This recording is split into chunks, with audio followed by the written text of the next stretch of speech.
say for sure an All-American. Mike Gottfried, to you, what makes him so special? Eric Zeier is an accurate passer. The other thing that makes it tough is last week against South Carolina, he threw 51 passes and was not sacked.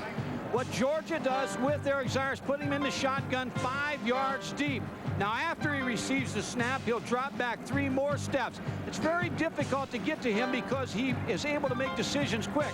They also like to roll him to the right and roll him to the left. So when you try to pin him down, he's moving around a lot. Very difficult to get to him. Tennessee will have to play a lot of pass defense. For Tennessee, let's go back to last week. The 7th play of the ball game against UCLA in Pasadena. Jerry Colquitt sweeps the left, tears the ligaments in his knee. He's gone for the year. Let's go down to Mike Adamle and more on the quarterback situation for the Vols. Ron, when Jerry went down last week, Coach Fulmer literally went to the bullpen for help, selecting a quarterback who had more saves than touchdown passes. Todd Helton, an All-America with the Volunteers, is a baseball player projected to be a top 10 pick in next June's amateur draft. His strong suit on the football field, a competitive attitude. Should he falter, Tennessee can go to a pair of heralded freshmen. Peyton Manning, son of Old Miss legend Archie Manning, or Brandon Stewart, the Southwest Prep Player of the Year from Stephenville, Texas. Should Tennessee control this game, it's a good bet you'll see all 3 quarterbacks play. Gentlemen? So, the first home game for this senior. Eric Zeier, Georgia, Tennessee, coming up next. Sanford Stadium in Athens, Georgia, filled to capacity, and they're still coming down the walkway just to the southwest of the stadium, just by the thousands. The head coaches in this one, Ray Goff, former quarterback at this university. 0-3 career record against Tennessee. Oh, he would love to get this one here at home tonight. And a 2-0 start in Southeastern Conference play would be huge for him and for his dogs. Bill Fulmer, head coach of the Tennessee Volunteers, 13-3-1, 3rd season. Almost an 80% winning percentage. He had to do a lot of juggling last week early on in the ball game, and then during the week, juggling as far as temperaments, personalities, not only personnel. It's been a very quick week for Tennessee and a lot of things to get accomplished. Now, the gentleman who's going to kick off, this is number 26, Craig Ford, and this is a great story. It shows that, Mike, the free enterprise system as well in college football also. He has transferred from Western Georgia. He's a soccer player. One of the coaches saw him on the practice field, and they said, son, you need to walk on. He has. He's made the team, and because of his height and his distance, they had him kick it off in his ball game tonight. Here it is. Billy Williams gets to the outside, needs a block, and he's pulled down at the 27-yard line. Now for the Russell Athletics starting lineup for the Tennessee Volunteers. At quarterback, as Mike mentioned, he's a great baseball player. He's also a great athlete. Very good quarterback, and he's got to take him over and get it done. Todd Helton. The wide receivers, we just saw Billy Williams. Not 100%. He injured a shin on the opening play last week against UCLA. And the offensive line, many think, is as good as there is in the country. The anchor in the middle, Big Bubba Miller.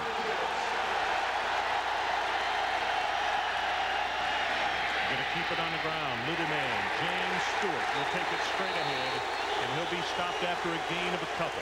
Defensively, this is the way the Dogs line up. Matt Storm, what a free spirit, and a very fine defensive tackle. He is out of the state of Washington. The linebackers, Randall Godfrey. This is a great place to start. Some of his teammates call him Zeus.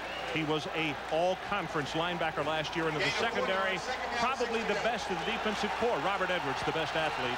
This is as good a secondary as Georgia has had in a while. We'll go with the draw play. And it is Stewart again, going for short yardage, and now, Mike, it's going to be a 3rd down and about 5. Ron, if I could draw an analogy in basketball, the tempo's the key in this game. It'd be like Pete Carrill, the Princeton coach who plays a slowdown game. That's Tennessee with the running game. They want to keep the running game. Or a Kentucky in basketball with Rick Pitino. That's Georgia. Want to throw the ball all over the place and try to move the ball and move the chain. So it's a slow tempo game of the run versus the pass.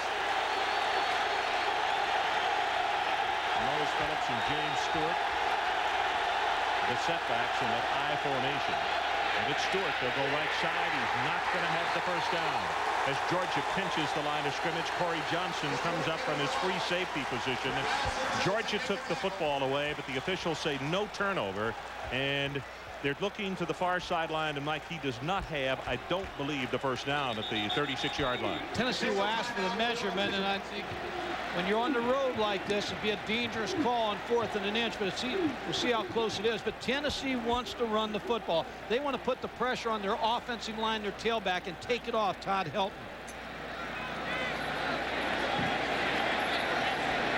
They're going to stretch it out, and just what we had imagined, about a half-yard shy. And with that, the kicking unit will come on. That means Tom Hutton. He's a 4-year starter, and Mike, he doesn't kick it particularly far, but he gets very, very good height in the ball. It's what is called a very good coverage kick.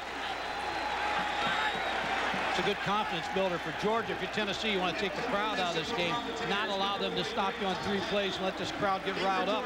Chris McCraney, sophomore out of Moultrie, Georgia, back in a single safety for the Dogs. 10-man rush for the Bulldogs. Will they come after him?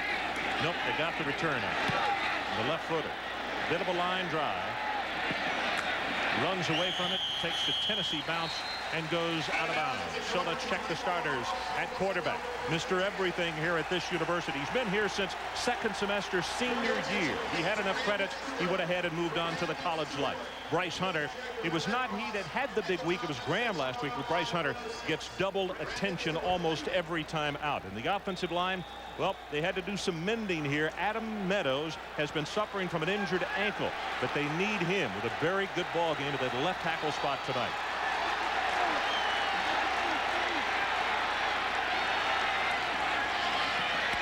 Swings it out in the flat. Terrell Davis. Oh, does he get whacked? The ball is loose, and Tennessee recovers.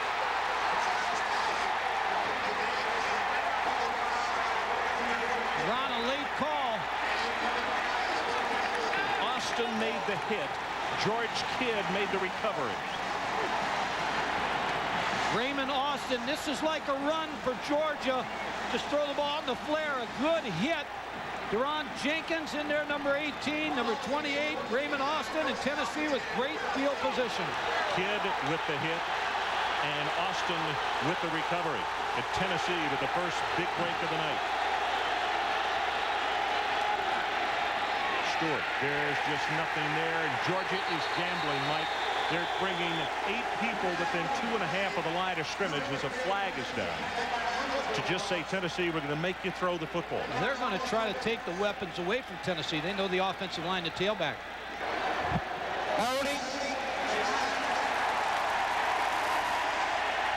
Ron, if you're Phil Fulmer, you want Todd Helton to settle down a little bit, but he's a gamer. He's been in some big baseball games, so you know they're going to let him try to do some things offensively, but you'd like to start out a little bit and establish your running game. That makes it a little bit easier for number 2, Todd Helton. Well, just as we will talk about throughout the evening as Dick Burleson makes the call. He's the referee tonight. The fact that Georgia would like to take Tennessee out of this running mode, make them use some of their weapons and inexperience at quarterback, and hopefully confuse them in the secondary and force them into a turnover or 2.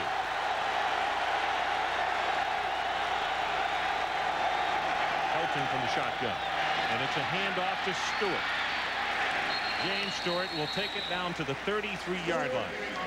Ron, Todd Helton's a 3rd-year player, but he's been a 3rd-team player for Tennessee behind Schuler and behind Colquitt. No spring practice. He came into this year 2nd team, so just realize the amount of snaps he's had in practice. And without spring practice, you're talking about a rookie quarterback.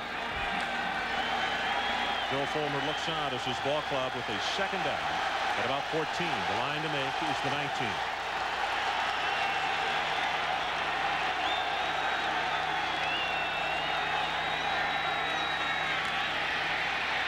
Steps up, drills it. It is tipped, incomplete. Mike Adamle, what do you have for us? Well, Ron, as Mike mentioned, one of the things Tennessee loves about Todd Helton, he's got that closer's mentality. He competes best when the game is in his hands, and witness what he did in an NCAA Mideast regional game against Arizona State earlier this year. An 8th-inning grand slam home run that tied the game, and the Sun Devils ultimately won the contest and went on to the College World Series. but Helton certainly made the scouts stand up and take notice. Now he'd like to trade a couple of saves for some touchdown passes here.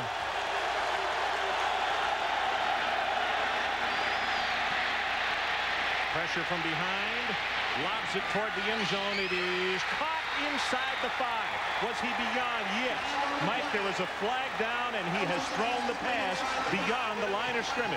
And Kendrick Jones is injured on the play.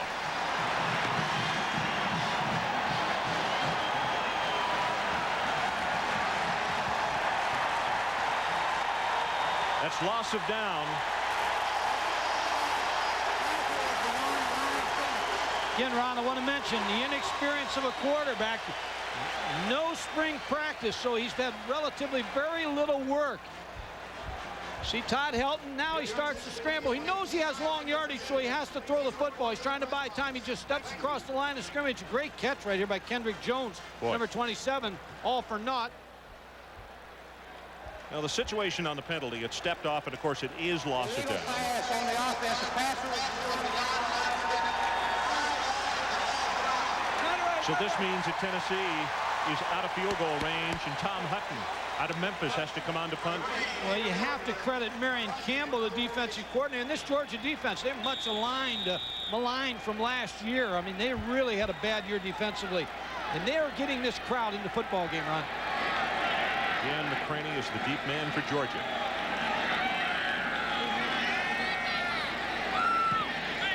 Very, very high. McCraney runs away from it. This is going to bound inside the 10. Tennessee is there to cover at the 1-yard line. 36 yards in the kick, and the Bulldogs take it over 36 inches beyond their goal line. We'll be right back. We're looking at the Butts-Smear Heritage Hall, showcasing 2 Bulldogs who won the Heisman. Can you name them? Frank Sinkwich and, of course, Herschel Walker. That's a beautiful facility right over around the track stadium and the workout field for the football team. No score. Early going first quarter. 11:25 left in this first quarter. Straight ahead with the fullback. Ron, Chris McCraney may have given up on this punt a little bit too soon as you see the Tennessee players starting downfield. You tell your punt return man to put his heels on the 10-yard line, and that you don't want him to fair catch anything inside there, but if the ball's on the 10, fair catch it. You don't want the ball to bounce inside the 5. Mike Boyd with a pickup of 1.5 yards on that last play.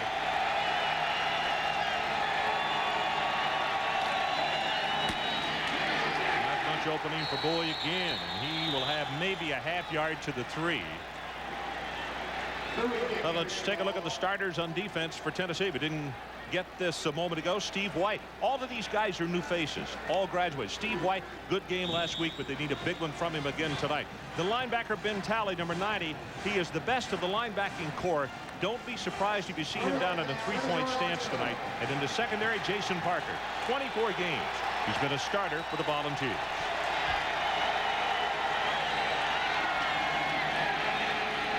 Pressure is on. Pass is lofted and almost intercepted. Bryce Hunter is the man that he wanted. But it was Raymond Austin who cut in front and had an opportunity for the pickoff. Ron, this is not Georgia's football game. We're going to see as this game unfolds. Georgia has to win this game passing the football. They have 0 running attack. They put everything on Eric Zier, but you can't wait till 3rd down to throw. Mike, look at Pellick's right ankle. A further step back, and he's got a safety, and this one is off the side of his foot and now takes a Georgia bounce, and they get very fortunate on this as it's going to be touchdown at the 40-yard line. Only a 33-yard kick, but fortunate also. We'll take a break. We'll be right back. More from Athens after this. Well, we've just about played 5 minutes in this opening quarter, and again, Tennessee inside the Georgia 50-yard line. Jay Graham is the lone setback, and he'll get the carry. Big hole. Has 5, 8, and 9, and he's to the 31-yard line. Greg Bright defensively. The advantage Tennessee has in this ball game is their offensive line. They're a veteran offensive line. Jeff Smith, number 74, big block, 6'3", 310. The junior right guard, and 6'7", 302-pound tackle Leslie Ratliff. The tailbacks and the offensive line are the keys for Tennessee tonight. Second and short. One of the few times they've had that. Loses his footing, but Bright will make the stop as Graham makes the cut, and I think that will move the change for the Volunteers. Ron, one of the things you'd like to do with Todd Helton is give him a nice throw here on first down, naked play. What I mean by that is to fake the run one way, because Georgia's going to play the run, and roll him opposite. I'd like to roll him to the left because he's a left-hander, but give him some confidence builder here early. Lindsey Schuler in the ball game at wide receiver. Again, Graham the lone setback. Gets the call to guard in front. Puts a shoulder down, but there's not much there. And Corey Johnson is the first man up from the secondary, along with Bright, to stop that play, and it'll be second down and long. And that's my point, Ron, just what you said. Corey Johnson's a safety, so they're moving the safeties up to try to help on the running game. Georgia knows they can't hold up inside without secondary help. Corey Johnson's a safety. You see how fast he's up there? You have to slow him down with play-action pass, which I'm sure Phil Fulmer and David Cutcliffe see up in the press box, too. Stewart comes back into the lineup, number 33. Second down and just over 10 for the Vols. They set the screen out on the flat to Stewart. And that is a nice job defensively by Philip Daniels, a junior out of Donaldsville, Georgia, playing that outside linebacker spot on the left. He gets by him, there's some decent yardage downfield. Good call, but you have to credit Georgia the way they played it. Todd Helton said one of the weaknesses that I have at the quarterback position is reading defenses. Without spring ball, you have that you don't have the luxury of learning on the field and in the blackboard. Mike, again, as you had pointed out, Georgia using 5 and 6 defensive backs. They used 42 plays last week. Helton screams a tip, almost picked off, and Randall Godfrey had nothing but 70 yards in front of him. The most important part of this whole game so far is the fact that Georgia's defense has been really criticized. Here's Randall Godfrey, number 42, is going to drop back and read the eyes of Todd Helton. But Tennessee's had the football inside the 50-yard line twice and had been stopped, and that was almost an interception for a touchdown, Ron. Going to be a 44-yard attempt by John Bexford. He was 0 for 2 last week. You see the distances he missed from. Good pass. Got plenty of distance on this one, and he is good. So we'll take a break. Tennessee on the board first, 3-0. Back with more in just a moment. Welcome back to Athens, Georgia. Folks, what you're looking at, that is a shot outside the stadium in the walkway. There are several thousand people out there just milling around. They can't get in because all 85,000 seats are taken. I guess they just want the electricity of the crowd and kind of walk around and get the flavor, but they sure can't see it up there. They're up there listening to Larry Munson on the radio. They're going to see one thing this series, Eric Zier throwing the football.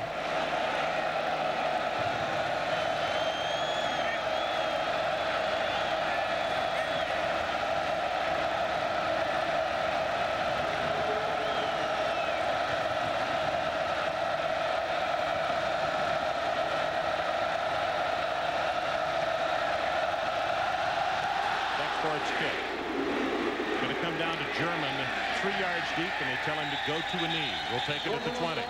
And let's check in with Mike Tirico. Mike? Ron, question this week, how would Syracuse respond after the great comeback that came up a little short in our primetime game last week? After a turnover, Cincinnati's Paul Blackwood runs it in, and Cincinnati leading Syracuse 7-0. Meantime, at the Rose Bowl, SMU leads UCLA. No J.J. Stokes. He's not playing, has a bruised quad. Well, Mike, all I can say is a double wow as far as for your first report tonight. I'm shocked at both. Hines Ward has come into the backfield at what is called the scat back position. Lines up actually a deep tailback slot behind Zier. He gets the handoff, and whoa, he gets cracked down hard. It's a good story on him, Mike. He's a freshman out of Rex, Georgia. He is a quarterback. But Ray Goff told his coaches, he watched him run in practice, and he said this kid has a natural ability to run the football. until he's in a position to play quarterback, let's use him at running back. So that's what they're doing. A good idea. He was recruited by Tennessee as a quarterback. Deron Jenkins. Georgia won the recruiting battle. Deron Jenkins is the man who is down, a junior out of St. Louis, Missouri. He's been playing at left corner. He was injured coming into the game tonight. And Philip Fulmer told us yesterday in our meeting that he did not know if he was going to be ready to go. He was able to start the ball game this evening, but as you can see right now, he's being helped off. And that means that Troy Pratt, a sophomore, number 41, will come in replacing him at that left cornerback position.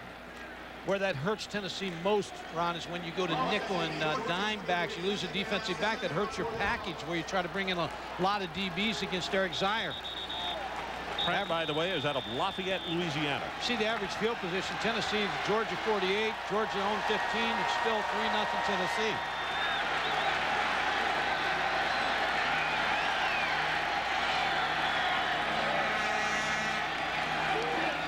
It to Hines Ward this time off the sideline. Got a man open at the 42-yard line. Jeff Thomas, and they went right after Troy Pratt. They saw the new face come on the field, and let's say, big fella, let's try you out here. Well, it's a little bust in coverage there because Jeff Thomas was able to get behind him. But you talk about a well-thrown ball. Eric Zier, Greg Davis, the quarterback coach, says he has excellent vision. Sees so much after the ball snapped. Cover 2, it's a 2-deep coverage, and he just didn't get enough of a hit, Troy Pratt. Number 41 on Jeff Thomas, number 8.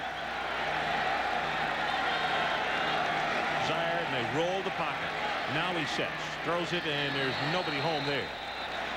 The closest man was Juan Daniels, and it's almost as if he thought he was going to either run a curl or a sideline route, and he was running it up, heading for the flag. Well, it's interesting about Eric Zier. He was born 6 weeks premature with a respiratory disease, and he said he had a 50-50 chance to live, and he has blossomed into what I think is today's best college football quarterback. I think he's the best in college football. He's very complete, isn't he, Mike?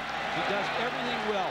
And to meet this young man, what a glib, outgoing, very bright young fellow.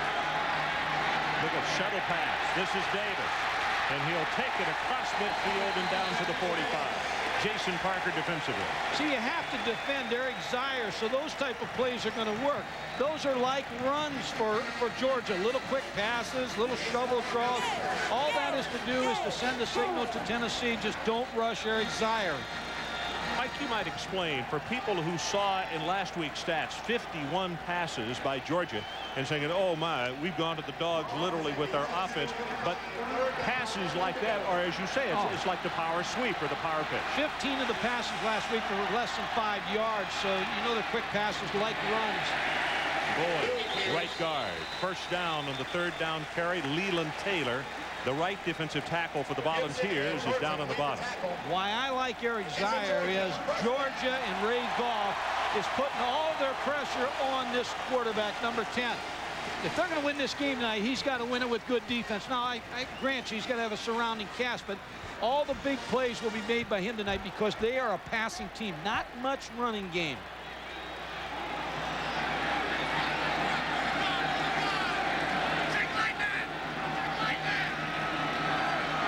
3 seconds, down to 2 in the 25-second clock, but he got it away. Drills it incomplete. And that's because of a good hit by Raymond Austin. You could see Jeff Thomas just disappeared. And let's go down to Mike Adams. Ron, it's well documented that Eric Zier passed up a chance to be available for the NFL draft. And Ray Goff is glad he did, the former quarterback himself. Here's his thoughts on Eric Zier. He's a great competitor. He's got great touch on the football. He likes to throw the football. He likes to win more than anything else. And I think as a fan, I think there's a lot of things, and Coach Dooley's always said when I was a player, there's a lot of people that think they know a lot about football, even though they probably really don't, but they think they do, and that's important. And you need to understand that. But one thing all people know is when someone's giving it their all and giving it everything they've got. When you see Eric Zier play, you never have a doubt that he's giving it everything he's got. Mike, one of the things that should be pointed out for people who have not followed this young man's career, he had the credits and had the grades mid-semester his senior year. He left high school and came on to Georgia so he could participate in spring training, which is legal as can be. But He wanted to move on and get that head start on playing college football. Says a lot for the regimentation of this young fellow. Well, his classmates were going to the prom. He was in spring practice. Two-step drop over the middle. Tipped and almost intercepted. Hassan Graham, the intended receiver. That was Pratt in the cover. Can't throw it any better than that. Fourth down, and they'll put the pressure back on number 10, Eric Zier. They're going to go for it. Warner will come in, also Maurice Harrell. So they'll go with two tight ends, and also Terrell Davis, number 33. Situation, 3-0. Tennessee leads. 5:18 to play, opening quarter. And now Zier wants to talk it over with his coaching staff. So Georgia calls a timeout. And we'll take it with them. 5:18 left, opening quarter. Back in a moment.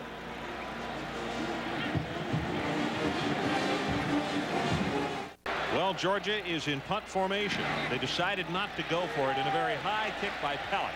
And it's going to come inside the 10-yard line, and it's going to be touchdown at the 9.5. 24 yards in the kick.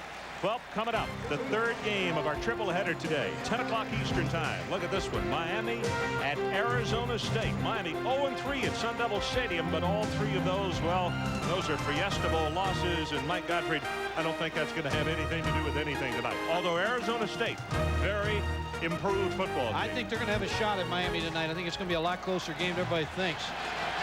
Let me change one thing. A moment ago, we thought the timeout was called by Georgia. It was, in fact, called by Tennessee. Hayden in the lineup. Gets the handoff, and he's going to be nailed by Randall Gottfried. Maybe a gain of a half yard. That's it. Ron, I want to make a statement here right now. Larry Marmie, the defensive coordinator, we had an important stat up here before. The starting field position for Georgia so far in this ballgame has been the 15-yard line. You know he's going to complete passes, and you know he's going to do a lot of good things, but you want to make him work a long field. And you make him run out of room, and then get him into 3rd and 2 and make him punt. So that's the strategy of Tennessee. Kick them in the hole and make him work the field. Helton rolls it, throws against the body, not going to be able to get it away.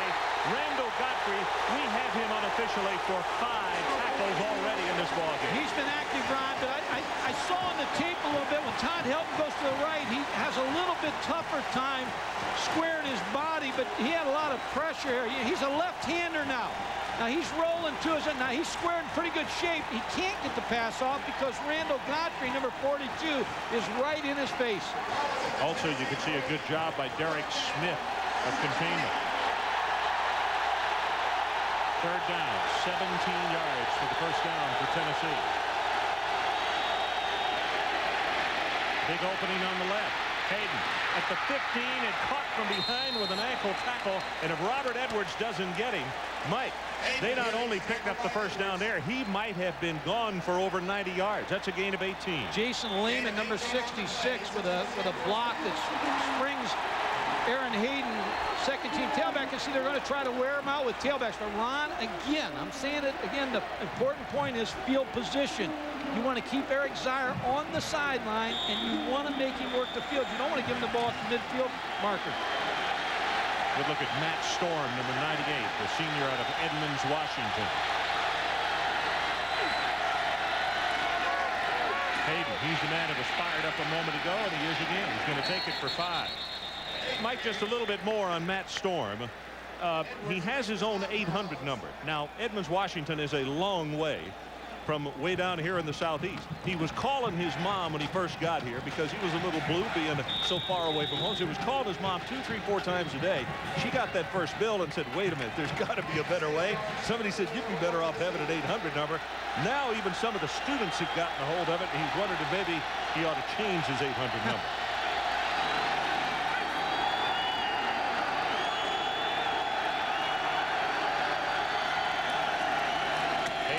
Right side, and is going to be tripped up. Going to be 3rd down. Matt Storm, the man we were just talking about. By the way, Matt has a shaved head. He did it last year, and he's done it again this year. Underneath that headgear. Aaron Hayden, the senior out of Detroit, has been joined by Chester Ford in the backfield for Tennessee. He's a sophomore out of Danville, Kentucky.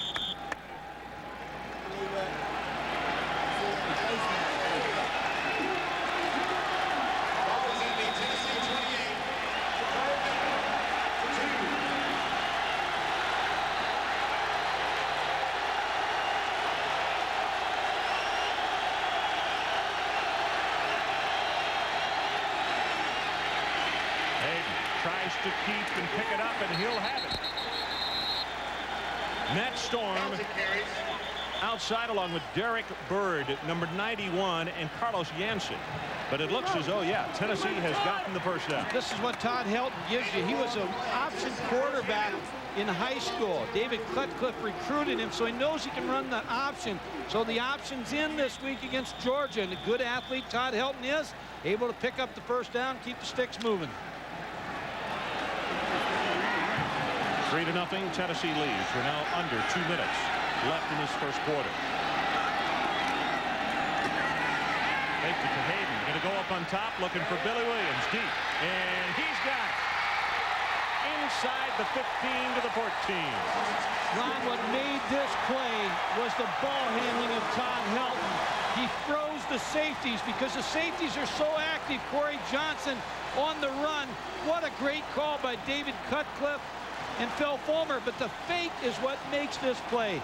Todd Helton, number 2. They're thinking run on first down. He hides the football very well, throws the ball. Billy Williams, a speed receiver, number 80, behind the safeties. Corey Johnson, Robert Edwards. Big play, Tennessee. 53 yards officially on the play. And that'll take care of those safeties coming up there that quick on run support. Will it ever?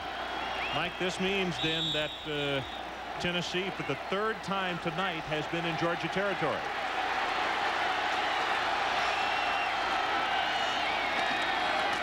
They're going to run it back into the boundary. Look for the pitch, and a good thing he didn't. Phillips is out there to make the hit, and I mean Muschamp was right there. He might have even picked off the pitch had it been executed.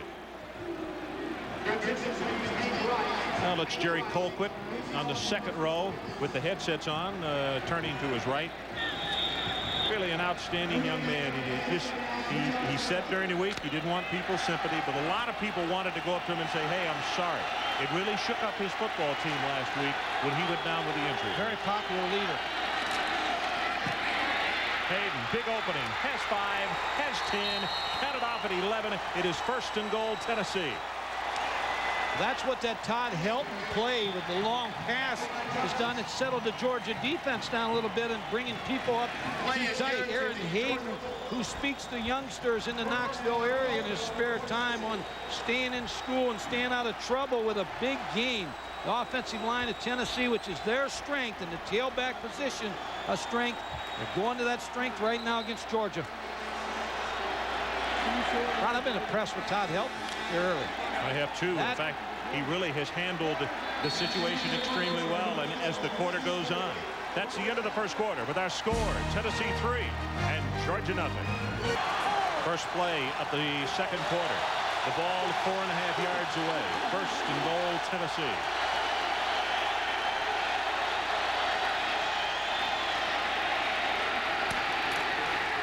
Hit after a gain of 1 as Marcus Williams came up on Stewart quickly. On the first quarter, Tennessee had the ball almost 11 minutes, and you know what that means. Not only are you wearing down the defense, but Eric Zier sits on the sideline. You know what, Mike? This is beginning to be a trend by Georgia, though. Last week in a victory, their defense was on the field 91 plays, which is inordinately high. Well, when you don't have a running game, you're going to have your defense on the field because you're throwing the ball a lot.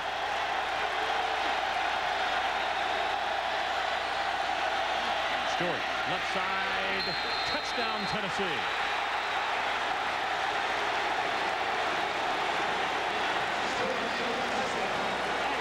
What do you think about it?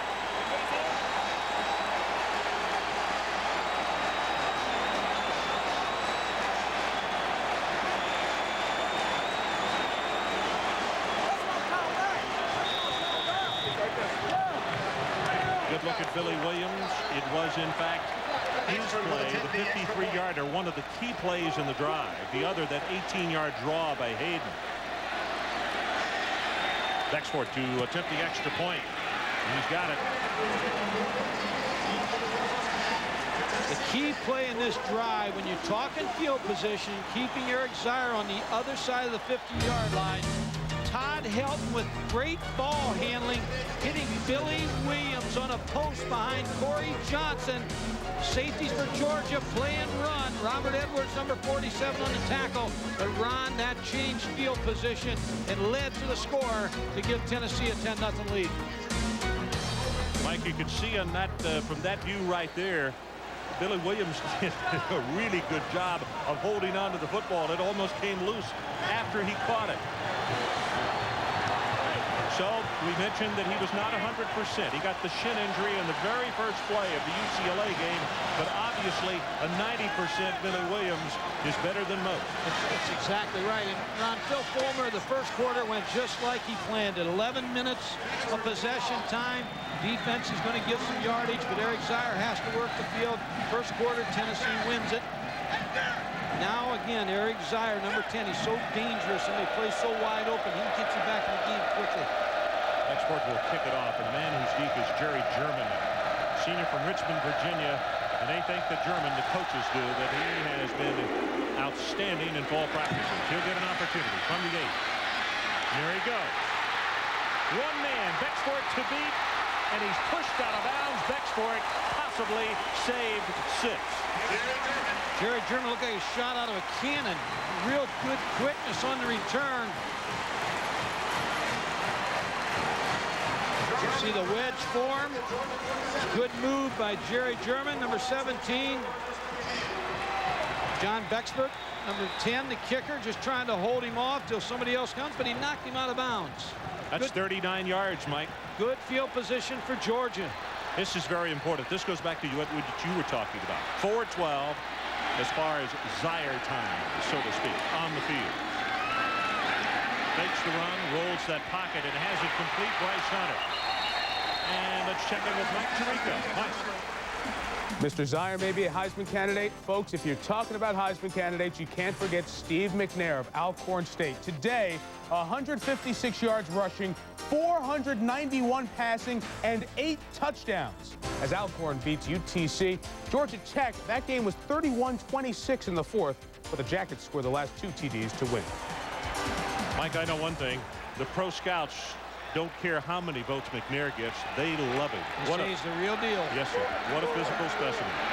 Zier lobs it over the middle, just over the outstretched hands of Chris McCraney. Scott Gallion, number 93 in coverage. Georgia with excellent field position to let Eric Zier work. 4 out of 9, 49 yards early in the ball game, but so dangerous. Defensive coordinators just concerned so much about where he throws from and the strong arm that he has. Hines Ward, the only setback is you look at Bryce Hunter, one of 4 wide receivers for Georgia. Far side, and they get it out to Hines Ward, and he will have the Georgia first down.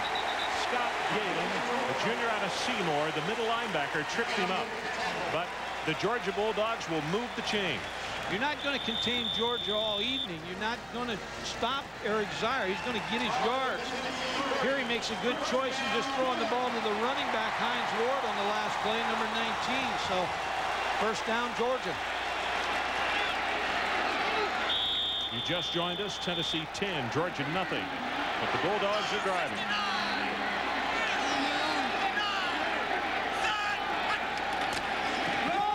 There's the pitch to Ward. Then Talley will come up and make the hit on him. That play didn't look like it was going for that much, Mike, but they're going to have a second down and short, only about 2.5 yards. And when you get defenses in the mode of trying to rush the passer all the time, you tire out those defensive linemen because they're always trying to run to where Eric Zier's at. He's 5-6 yards deep, and the running game will work. Hines Ward with a good gain again.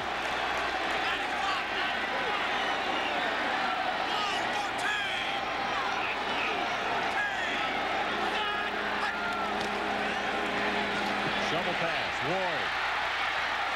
Inside the 20, he's down to the 17.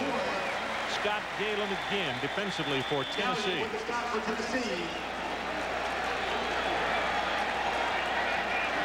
Little shovel draw by Eric Zier. Then look at the pass rush. Look at the 4 defensive linemen working up the field. All they're conscious of is stopping Eric Zier and putting pressure on him. The linebackers have to make that play on the shovel draw. Roy Goff paces on the sideline, and his team down by 10, but inside the 20 for the first time tonight.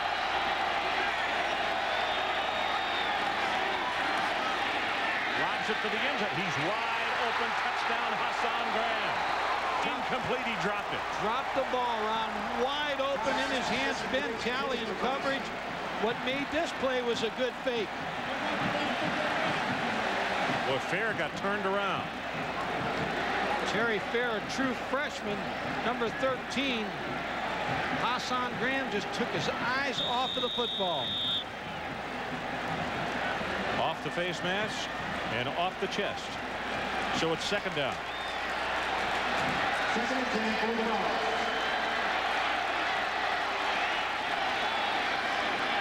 They set up the middle screen. Hines Ward. Tennessee with a nice job defensively, and it's going to be a third down at about 5.5 yards. Is Scott Galen, the middle linebacker, and that's like 3 tackles in a row that he has made or been in on as far as stops for the Volunteers. Junior out of Seymour, 6'2", 232 pounds. Scott Gallion, the middle linebacker, is responsible for the fullback. He'll have him on the shovel draw. He'll have him on the middle screen.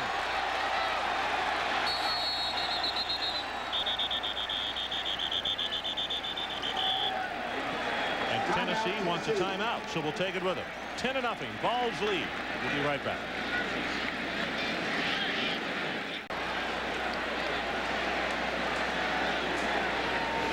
Ten to nothing. Tennessee leading over Georgia. Mike, what do you have? Well, when Georgia lines up in the shotgun, you're going to find the middle linebacker, Scott Gallion, number 93. He is responsible for the single back on the shovel draw and screens. You're going to see him fight through a block of Troy Stark, number 75. An excellent play by Scott Gallion coming off that block and making the tackle on Hines Ward. And there's Scott right there. Hines Ward will be the only setback again for Georgia. 4 wide receivers. Third down on the line to make the 7.5-yard line. Zier zings it. Incomplete. Hassan Graham is the man that he wanted. And now Georgia sends Hartman onto the field to attempt the field goal. And Mike, the injustice of this for that man is the fact that they've already scored a touchdown and this receiver dropped the football. Scored a touchdown, and you can see Tennessee's game plan, Ron. They're going to sit back and play coverage. They're going to let their 4 defensive linemen try to get to Eric Zier, but they're not going to blitz him. They're going to play heavy coverage. Hartman, line drive, and he's good. He hit that one square away. 11:31 left until halftime, and our new score, Tennessee 10 and Georgia 3. Beautiful stadium, as you can see our cameraman giving you some great looks. The sun about to set here in Athens, Georgia. They have just scored on a field goal. It is 10-3. And you're looking at number 80, Billy Williams, the senior from Alcoa, Tennessee. And for those of you who know that state well, that is just outside of Knoxville. Again, it's going to be Craig Ford who will kick it off for the Georgia Bulldogs. And the ball has just fallen off the tee. Mike, I just think that's an interesting story that you always see in the movies of a kid who's on the practice field and the coach comes up and says, son, you ought to try out. Well, that's what happened. And Ray Goff said this kid kicked so well that at the first practice, the players were standing around and they were oohing and ah. He said, I'm going to kick it. That happened to Forrest Gump. Well, that's what they call this kid. They call him Forrest Gump. From the 5, Billy Williams got an opening. 40 and out of bounds at the 43. And let's check in with Mike Tirico. Mike, what do you have for us now? Ron, as everyone knows, Tennessee played UCLA last week. No J.J. Stokes, as I mentioned earlier, but Wayne Cook still has Kevin Jordan. This touchdown has the Bruins up, and they're close to a field goal before halftime. In 2 weeks, UCLA plays Washington State. Chad Davis for Washington State to Albert Kennedy.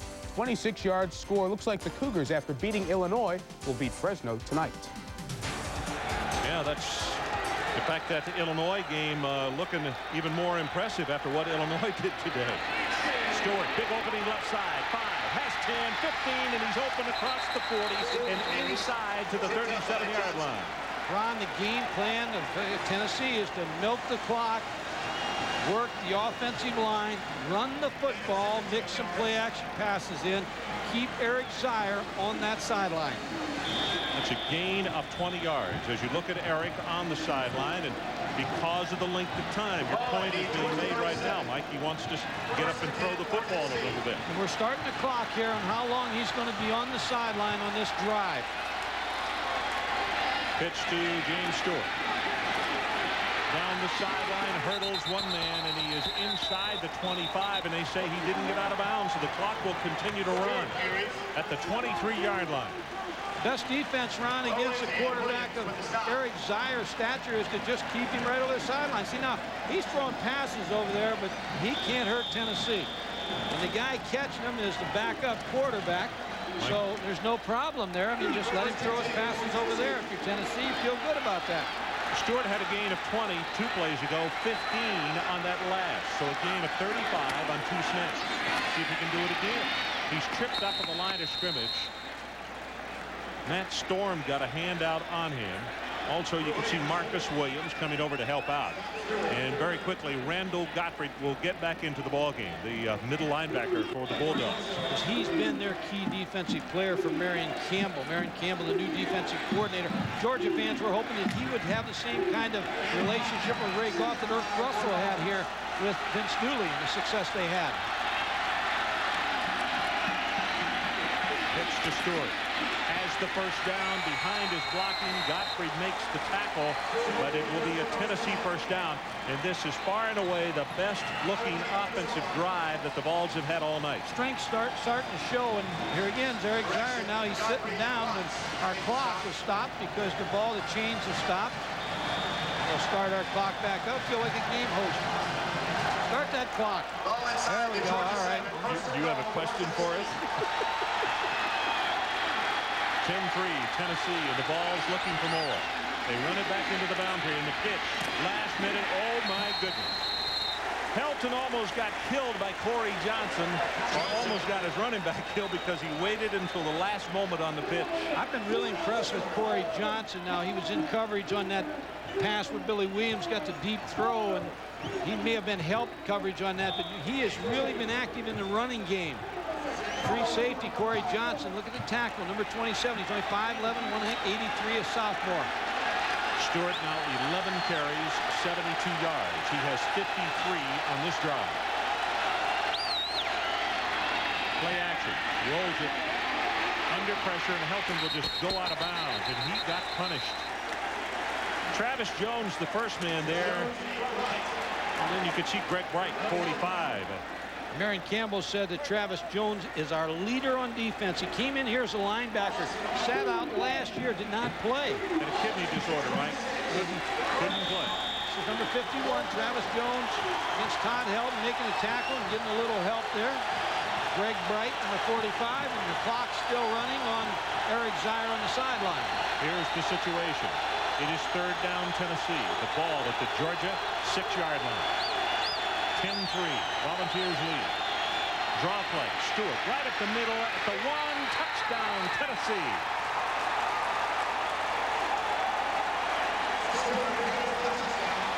The offensive line of Tennessee is just manhandling Georgia's defensive line, winning at the point of attack. Like we talked off the top of the telecast about Miller, Mays, Smith, Lehman, and Ratliff, that a lot of people thought they were at least one of the 5 best offensive lines in the country. And tonight they're showing that they really get off the football well. Well, Phil Fulmer's a former offensive line coach, and Steve Marshall, now the offensive line coach. Two fine teachers. Thanks for it. The senior from Chattanooga knocks it home and will hold it right here. 8:55 until halftime, and it's 17-3, Tennessee. The offensive line of Tennessee just on a draw play. There's Phil Fulmer.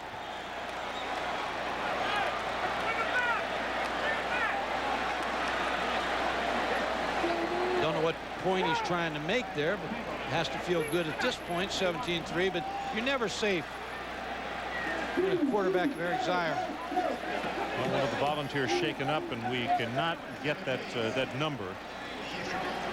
The draw play that we were Looking after the touchdown. Good block. Bubba Miller, number 71, really with a nice block. James Stewart just reading the draw play. Georgia thinking pass. Linebackers blocked, and there's the offensive line. This is the cover of this year's media guide. The 5 starters on that offensive front. I enjoy seeing that kind of thing, Mike, because normally these guys don't get a lot of credit. I mean, offensive linemen just don't. I mean, they're the big grunts down in the holes, and they do it, but the other guys go and dance in the end zone. But it's these fellas that make it work, and I'm glad to see that they get that kind of credit. Mays is the man who's shaken up. Kevin is the only senior on that offensive line. 6'4", 284 out of Kingston. And you can see Jeff Smith standing there, 74, along with Leslie Ratliff, and they are looking on anxiously as one of their cohorts being helped off the field. And let's check again with Mike Tirico. Mike. All right, let's check out what's happening with South Carolina. Of course, you know, last week they happened to run into the Bulldogs of Georgia. Stanley Pritchett here for the Gamecocks. Gets in from a couple of yards out. They're approaching halftime at home. Carolina by 7. Impressive start for the Gamecocks, 7-0. Our score 17-3. Tennessee has dominated in this first half of play, and right now we see 8:55 until halftime. Zaire on the sideline, looking up at the stadium clock. Now, the thing about this Georgia offense is it is a strike-quick offense. For Tennessee, I believe you win the football game running and stopping the run. Tennessee is averaging 5.4 yards a carry. Jerry German. This time he runs into traffic as he crosses the 20-yard line. Well, now it's our Sega student of the game time. And for Tennessee, senior offensive guard Kevin Mays. He's majoring in marketing education and has a 3.2 GPA. And for Georgia, senior defensive tackle Travis Jones. He's majoring in economics and has a 2.5 grade point average. Sega congratulates these 2 fine student athletes. Time on the field, Eric Zaire, 6:52, 14-13 off the field, and that's what Tennessee wants to do.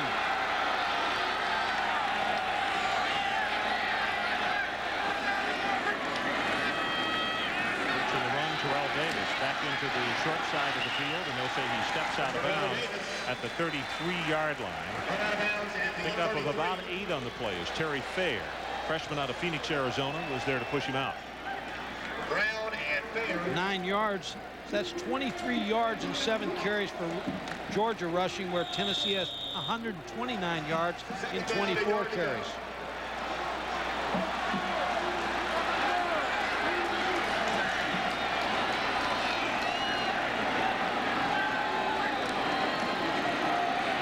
Shovel pass. Davis is hit at the line of scrimmage, and what a nice defensive job by Billy Barron, freshman out of River Ridge, Louisiana. Well, I mean, as soon as the short pass was thrown to him, he was all over it. He's the second-team defensive lineman, and Larry Marmee is alternating defensive lines to try to keep his players fresh. As you see, Billy Barron makes a big play, goes to the sideline, but so much shotgun, they're chasing the quarterback, and they get a tendency to get tired. Mike, I mentioned that all 4 starters graduated for Tennessee. That takes away 22 sacks that those guys had last season. Zaire, pressure on him, and almost complete to McCraney. Incomplete, and another example of Zaire involved. You thought a chance for Tennessee to intercept, but just beyond the defender's hand. I want to keep hitting the point, though. He's back on the sideline again. I mean, there he is, 3 and out. And Yep. you can't, Georgia needs him on the field, but that's because they're not a running football team, but that's by design. I mean, they really have a young offensive line. Brett Pella get the kick away off the side of his foot again. He's kicked 2, and both had gone off the side of his foot. Out of bounds at midfield, and the crowd is not happy about that as Zaire talks on the phone upstairs. Let's take a break.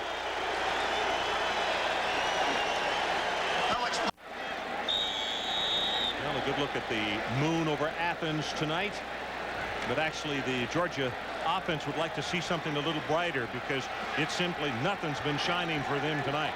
Had an opportunity and dropped the touchdown pass. They got a field goal out of that possession. And on the running play, nice job by Cotford as he will make the stop. Let's go to Mike Adams. You know, Ron and Mike, one writer called it Mississippi's greatest loss since the Civil War. I don't know about that, but Peyton Manning has officially been a Tennessee Volunteer for several months now. You don't need to know any introductions about Archie Manning. And Archie, how difficult, given your love and affection for your alma mater, was this decision on the part of your family? And well, it was kind of a tough thing, but Peyton had a great recruiting experience, and he looked at everything Mike did, what he thought was best. I love Ole Miss. He does too, but he thought he should go somewhere else. And it would have indeed been a difficult situation, no matter how great he would have turned out, to go there and follow in your footsteps. Well, I think it's tough anytime that happens in a sibling situation. And Peyton, you know, he's been around Ole Miss. He looked through that, and he thought that was going to be the case. And so then he decided he's going to make a decision to go somewhere else. It hasn't been too tough for him to follow in your footsteps. Apparently, you've given him a lot of good advice, you and your wife. Well, you know, I'm not a football coach, and I try to be a good father, and that's really all I want to be. Peyton's been a delightful child. He's loved football, but he's got some other things in his life. Obviously, we're proud of him, and he's real happy. And I think that's all any parent wants for their children is happiness. Bottom line, Archie, great to see you. Good to see you, Mike. Mike Adamle, thanks so much. Archie, thanks to you, the redhead from Drew. Boy, what a great one, Mike. And the interesting thing is Peyton is a bigger youngster than Archie was by the time he graduated. He's already 6'5" and close to 210. He's an impressive man, Archie Manning. I met him on several occasions. I know you know him very well, but I enjoy listening to him on New Orleans Saints games. Yeah. Hayden with a good series going right up the middle, breaks it for the first down inside the 25 to the 24. And Mr. Tirico, you are a busy man tonight. Sure are, Ron. You mentioned last week the stable of tailbacks that Syracuse has. Here's one of them, Malcolm Thomas, up the middle. Bounces off defenders, 18 yards into the end zone after falling down 10. Syracuse now within 3 on Cincy. Doesn't seem every year the MAC gives a Big Ten team some trouble. Look at Toledo leading Purdue by 10. Boy. Doesn't surprise me. The Mid-American's a good conference. They really are, aren't they, Mike? Bowling Green pushed North Carolina State. Ball State pushed West Virginia. Jay Graham, the ball carrier.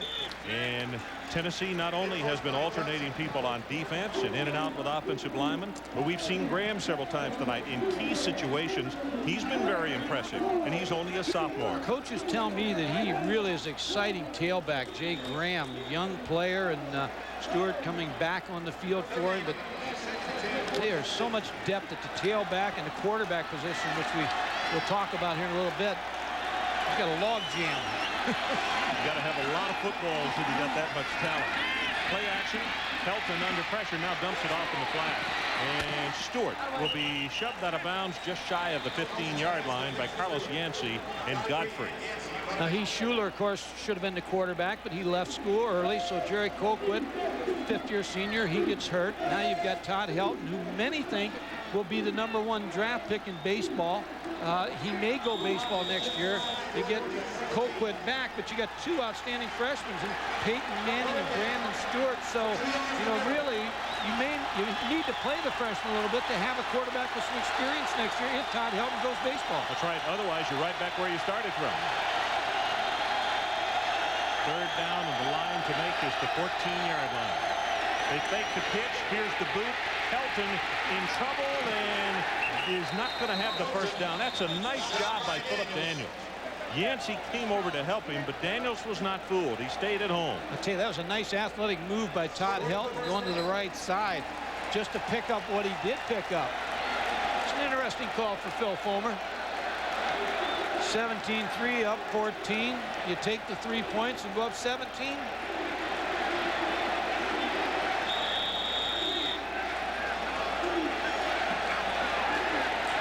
He's either going to try to draw him off sides, Ron, or he's going for the first down. And he's had success running the ball, so I don't know if you can question that move right now. Their offensive lines controlled the line of scrimmage. Travis Stroud comes in at defensive line for Georgia. The running back slipped. Stewart hit in the backfield, and guess who? The all-conference linebacker Randall Godfrey will stop him, and he will not have the first down. Mark that play down, because take a chance there to run the football. Randall Godfrey with a good play, but James Stewart slipped. You're going to see him. He just slips and never gets started. And Randall Godfrey comes off the corner, makes the tackle.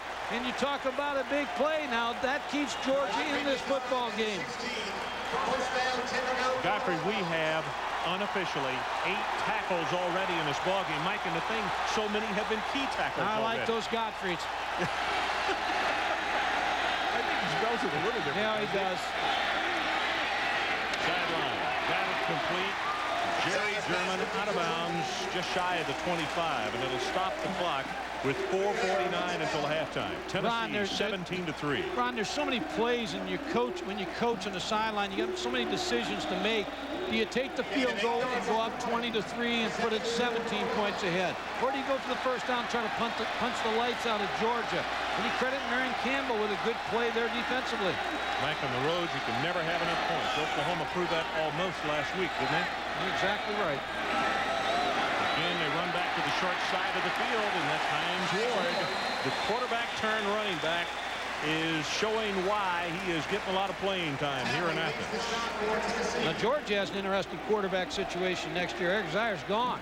Their backup, Mike Bobo, number 14, has never taken a snap. And you've got Hines Ward, who is a highly recruited quarterback. You're playing him at tailback. So they're going to have a question mark at quarterback next year. They might go single wing with Hines Ward back there.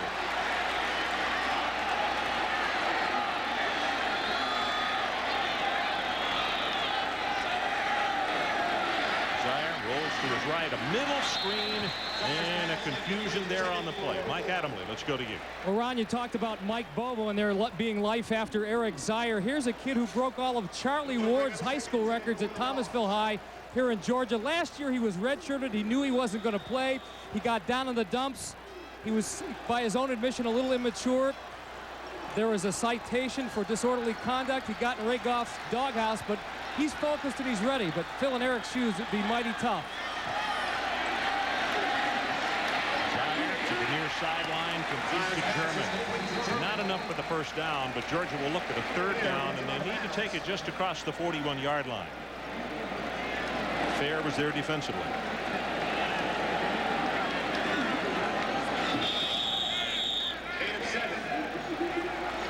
Terrell Davis will check back in at running back as Hines Ward comes out.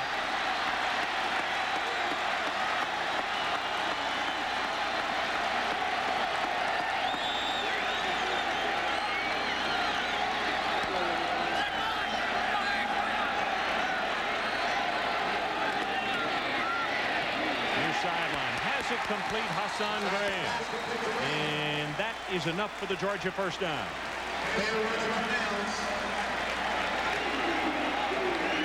Where Eric Zier's lined up, the one thing you're going to get a 4-man rush. You get a twist inside, but he's so deep, you really don't want to commit linebackers to try to get to him. And he's so smart. If you blitz him, I believe he'll hurt you more than you will if you just play zone defense back there. And that's what Larry Marmie is doing.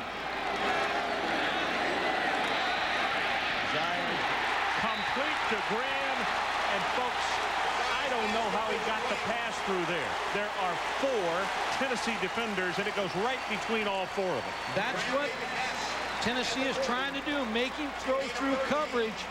Hassan Graham, number 4, just a little in route. Open.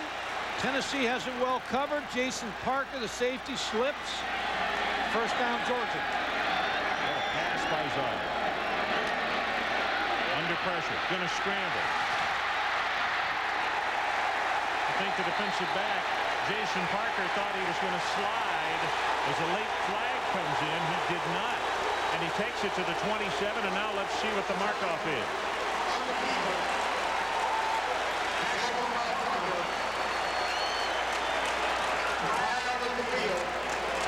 Dead ball, personal foul against the defense. Ron, Greg Davis, the quarterback coach, told me about Eric Zier. He says he's tough as nails. He's in the weight room all the time, and the linemen just respect him so much because of his toughness. Tucks the ball down, scrambles, trying to pick up as much yardage as he can. I don't see the hit there unless Jason Parker kicked him. Kicked at him, yeah. I think Parker was upset, as I mentioned, that he thought he was going to slide, and all of a sudden Zaire stayed up and put his head down and tried to roll over it. But it cost Tennessee 15 yards. The new line of scrimmage, the 14. 17-3. Tennessee leads.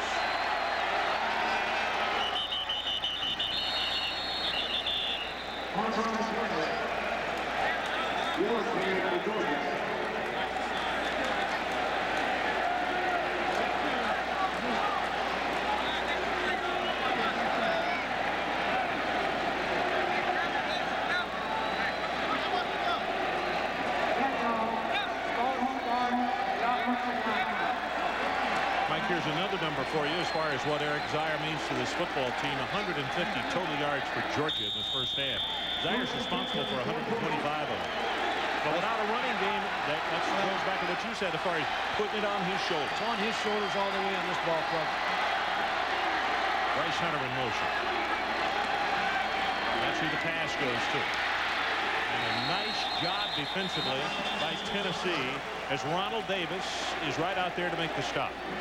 On Jason Parker with a big play there. And if you remember the last series, Georgia was down here where they had a chance to score a couple of series ago. As you see this, we're going to see the quick screen. Remember Hassan Graham when he dropped that football, number 4. Georgia may try to come back to Hassan Graham. They had him open on that play in the same area the last time they were down here. He's to the right of Eric Zaire.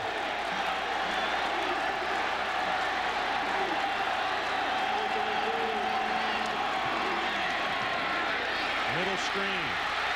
Jeff Thomas. And he's down at the 13-yard line. A lot of missed tackles by Tennessee. He had some shots at him before he got started.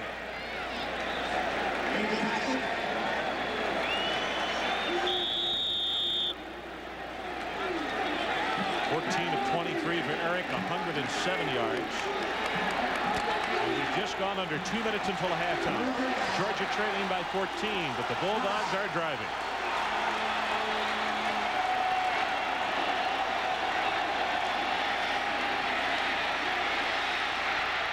He's just going to throw this one away. Jesse Sanders with pressure. Well, by the way, coming up on the GMAC halftime report, the scores and highlights.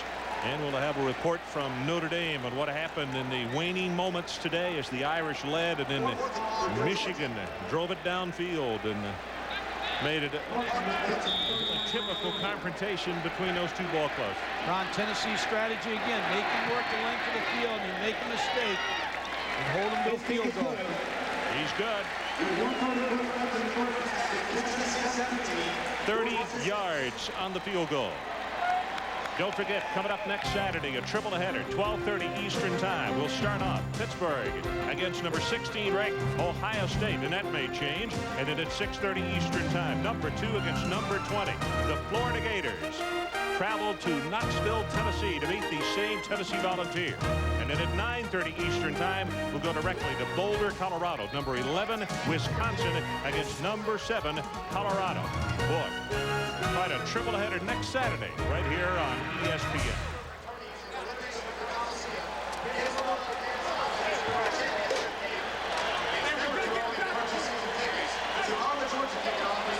Now, on and off the field, this is what it looks like as far as the time. We're going back in and we're scoring. We're going to get it back. Hey, we're going in and scoring. Way to make some plays. Let's go. Let's go. You hear him right there. So we're going to get the ball back, and we're going to go in, and we're going to make some plays, and we're going to score. Georgia has been down in range twice.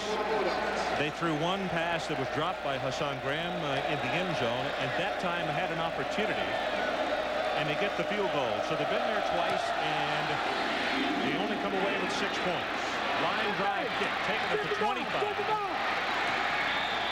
And out to the 39-yard line. Sean Summers on the return for Tennessee. This first half, Ron, has been a game of field position. Tennessee's had excellent field position here in the first half. Georgia has had to work the length of the football field.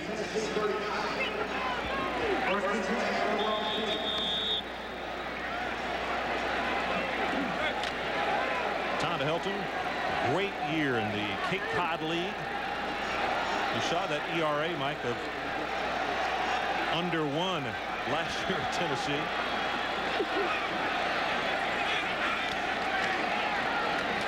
Aaron Hayden gets outside on the left. 5, 10, counted off at 13 as he'll take it across midfield. That's Muschamp, who was there defensively for Georgia.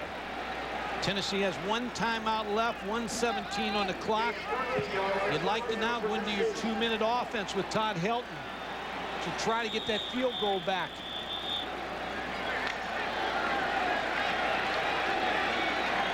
$14 yards gained on that play by Hayden. Oh, great contact in the middle of the line as Marcus Williams was there to dish it out, but also number 24 Hayden was there to dish some himself. And he winds up with plus yardage. They're not going to a 2-minute drill here, and they're maybe again because of Todd Helton's inexperience, but 4 wide receivers, 3 wide receivers, and a tight end, a passing set. And they go with the draw play, try to spread them out. Hayden, not much there, as you can see. 57, Derek Smith puts the stopper on him for Georgia. Derek Smith led the tackle for Georgia. Well, how about Todd Helton? How has he done in the first half of this ball game? There are the numbers: 3 of 5, 63 yards. And Mike, you hit the nail on the head off the top of the telecast. Said it perfectly. They were going to protect him as much as they can, and 3 of 5, that's protecting your quarterback. Throws it complete. His tight end will be close to the first down. I don't know if Pfeiffer got there or not. They're going to mark him just inside the 40-yard line. Helton's pass complete to Pfeiffer. Williams runs him out. So Hutton is coming on the field on the 4th down play. Georgia 40.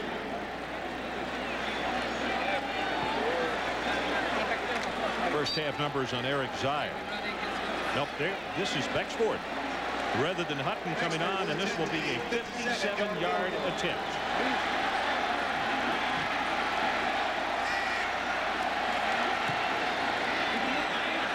Is it long enough?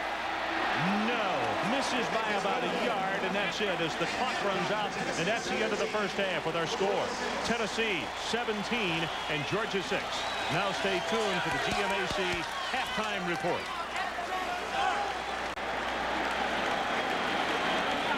Tears on top, and Mike Godfrey, probably the most important 2 numbers in the first half: time of possession and also field position.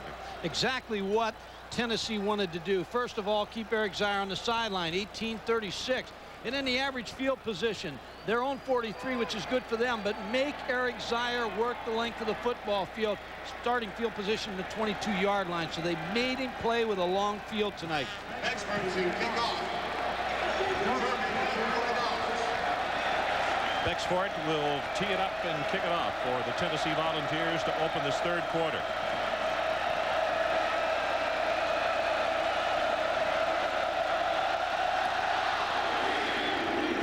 Bexford with a good foot into this one, and McCraney will go on one knee, 2 yards deep in the end zone.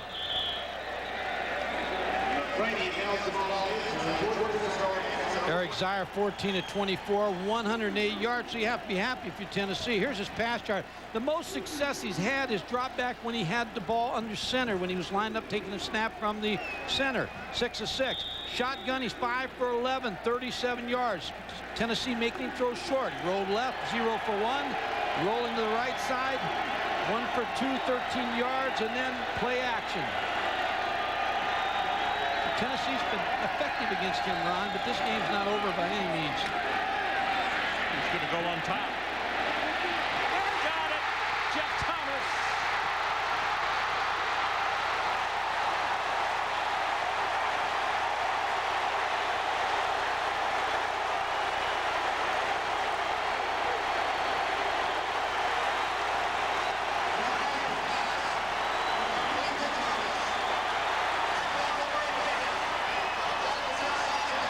The fighter in Eric Zier has had most of success, but play action, taking the ball from the center.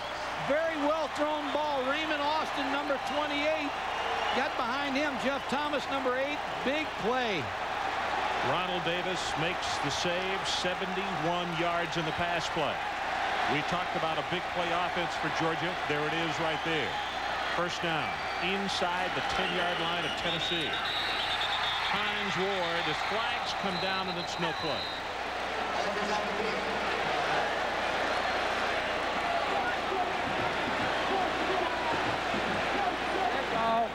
False start on the offensive line. Raymond Austin, the sophomore out of Lawton, Oklahoma.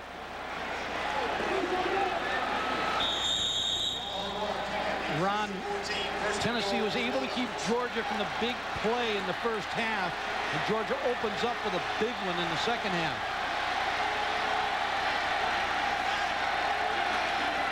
Corner moves up and nothing. Hines Ward got the handoff, and as soon as he did, Talley was right there. Going to see number 8 run pass. Watch the speed now as he's even. That's Jeff Thomas. He's even with the Tennessee defender. Now he just takes off and leaves Raymond Austin, number 28, and Ronald Davis, number 1. And last week against South Carolina, they had a 79-yard touchdown, 66-yard touchdown pass, about a 16-yard pass that turned into a 34-yard touchdown. So big plays beat South Carolina.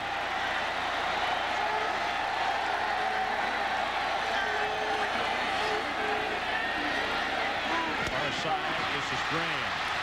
He'll be tackled just shy of the 5 by Terry Fair.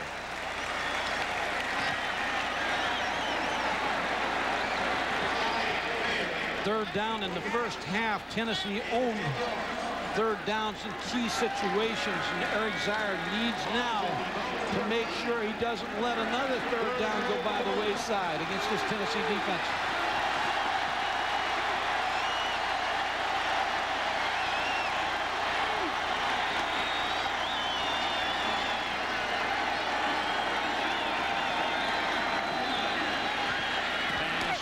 Complete. There was a collision at the 1-yard line. Hassan Graham is the man that he wanted. And Mike, again, a Georgia mistake, the illegal procedure. I know everybody stood up on the play, but the running play behind, zip, they called it. He was through there, and when the whistle started to blow, but it killed the momentum of the drive. It's the 5 yards that they're back away from the end zone. But third down, Tennessee has owned when they had to have it. Tennessee's been able to come up with a key defensive play. Cannon Parkman. Good heavens, what happened there? He got it. It was a fat 9-iron, but he hit it. 17-9, Tennessee. We'll be right back. Hassan Graham receiving that pass. Quarterback Eric Zier. Zier came straight over to the sidelines, picked up the telephone, started talking upstairs. But Mike, just what he's doing right now, he paces it. He's like a coach on the sideline, and he's over there talking to people, giving them information, but also trying to fire them up. I mean, he is always in the ballgame. This is Billy Williams. Oh, my goodness. Billy hit with a head-high tackle at the 24-yard line. It was Trey Sykes. He got down on the special teams. 17-9, Tennessee lead. So that lead has been cut to 8. And just over 13 to play as Todd Helton will come back out. What Todd Helton would like to do in Tennessee is establish that running game in the second half.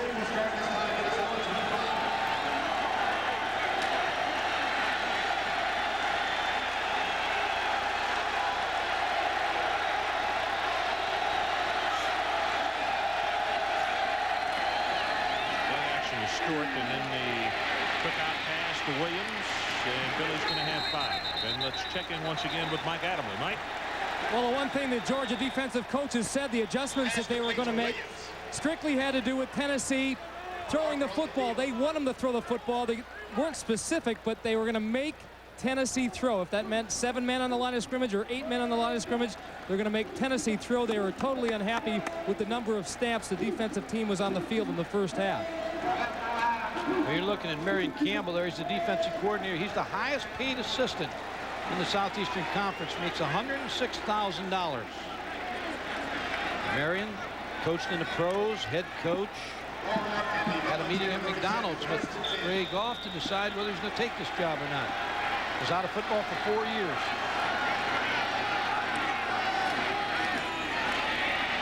Stewart across the 40, and Randall Gottfried will come up and hit him. Gottfried has really had an awfully good ball game, Mike. Been all over the field. There's a clock again as we see how long they can keep him on the sideline. And he's like, you're talking about a caged animal there. He wants back on the field. You're right. He just keeps walking. Well, right now he's just pacing, but earlier he goes over and he is talking to players, talking to coaches, and trying to get it dialed in. Stewart again.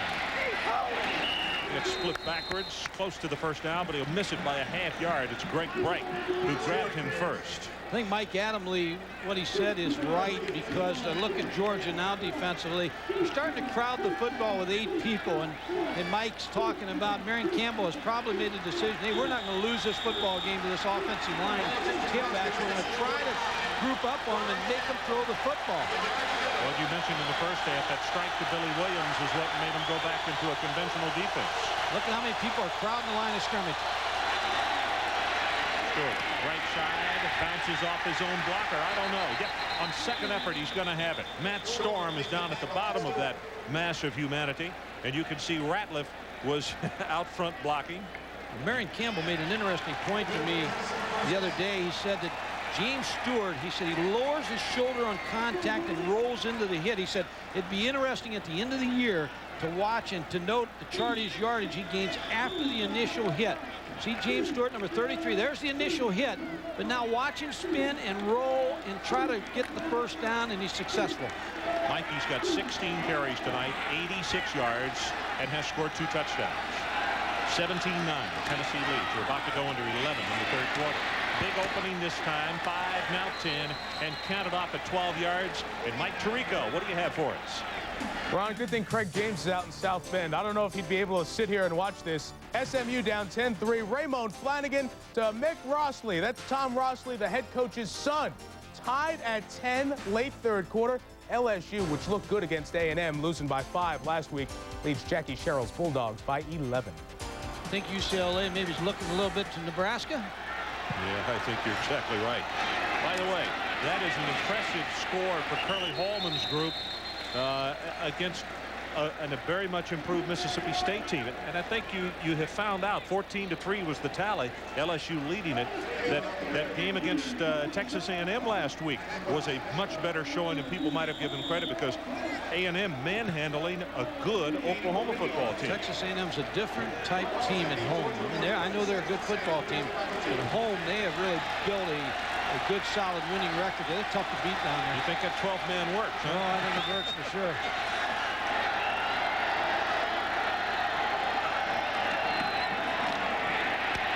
Breaks off a tackle in the backfield and takes it down to the 35 as Derek Smith will finally corral it. 3 minutes, going on 3:10 near Eric Zier standing on the sideline, and Marion Campbell's doing everything he can to get the football back. Watch the line of scrimmage here. Georgia has 8 people at the line of scrimmage daring Tennessee to throw the football, but I like the plan. Phil Fulmer and David Cutcliffe. David Cutcliffe said we'll be methodical, dull, boring. All we want to do is score and take the crowd out of this game.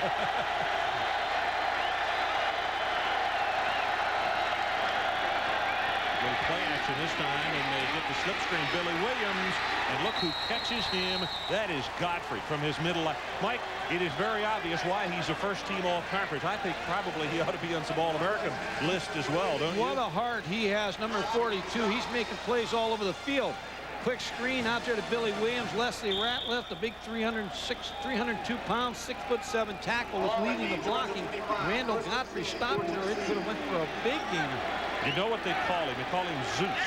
And he's one of the strongest men on this football team at 6'2", 223 pounds. Rolls the pocket, looking for the end zone, and dropped as a flag comes down, and now another. Well, that ball was on the mark by Todd Helton. One to his left side. Mike, this is a very smart move by Nilo Sylvan. Watch him make the defensive back go up his back.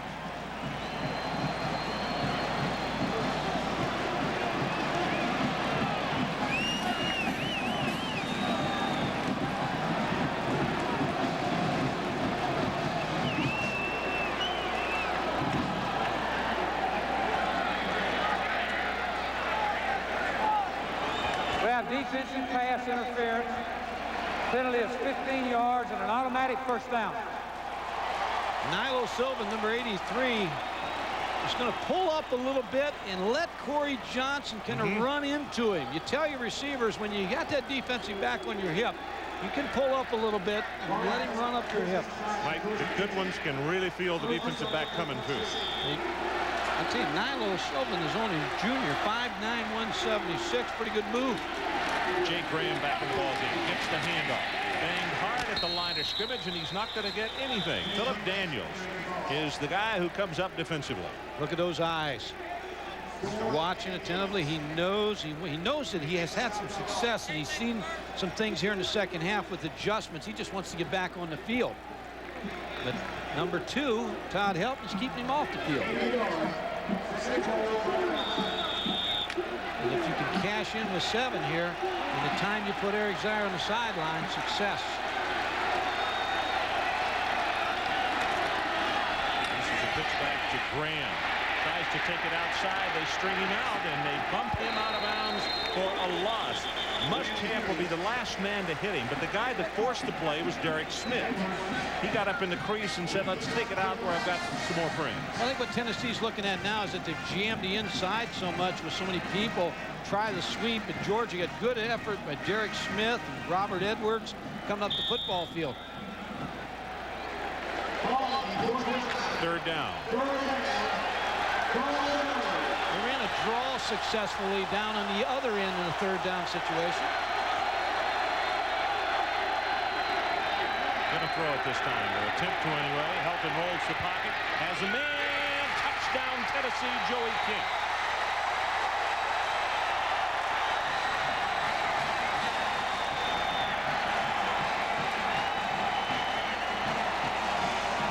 Seeing a quarterback come of age here. Made a good decision to throw that ball to Joey Kent, but he bought some time because he's a good athlete with good feet and mobile. Just like hitting a 3-2 pitch out of the park. All those baseball scouts watching tonight are saying, uh-oh, the money's going up too. John Bexford to attempt this extra point. Knocks it home, and let's take a break. 8:13 remaining, 3rd quarter. And as you watch it one more time, Tennessee 24 and Georgia 9. Well, folks, next Saturday night there'll be well over 90,000 folks there. Massive Neyland Stadium as Terry Dunn leads Florida into Knoxville. Yes, sir. There will be Gators from Florida on the Tennessee new turf next Saturday night. Florida and the Volunteers of Tennessee. Florida's averaging more than most basketball teams this year, points scored. That's the truth. By the way, on the clock on Zaire off the field on that drive, Tennessee kept him there for 4 minutes and 58 seconds. That's success, and then scoring 7 points to boot. Georgia defense, and you can see Coach Goff over there.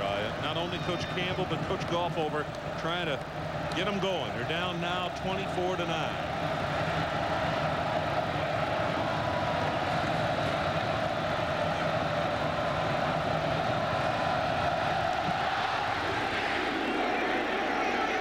German. Check it. McCrain.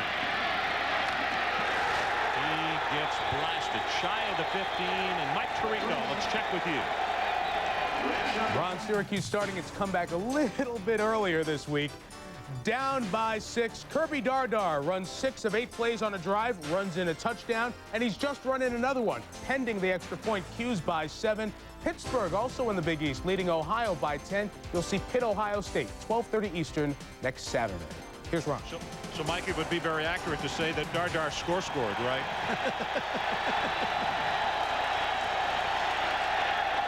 Eric Zaire time on the field, 11 minutes, 24, and then 23:45 off the field. Can't do any damage off the field.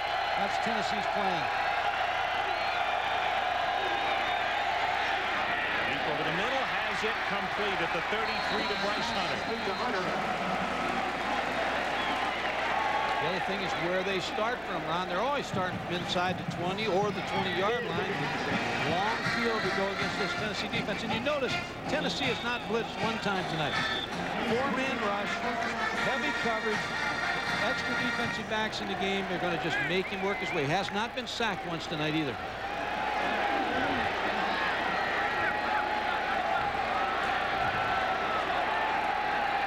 Yards in the pass play to Hunter. This time it's Graham. He's wrapped up close to a gain of 10. In fact, now they've spotted him down to just beyond the chains, and it's Terry Farr who makes the tackle. Terry Farr is a freshman out of Phoenix.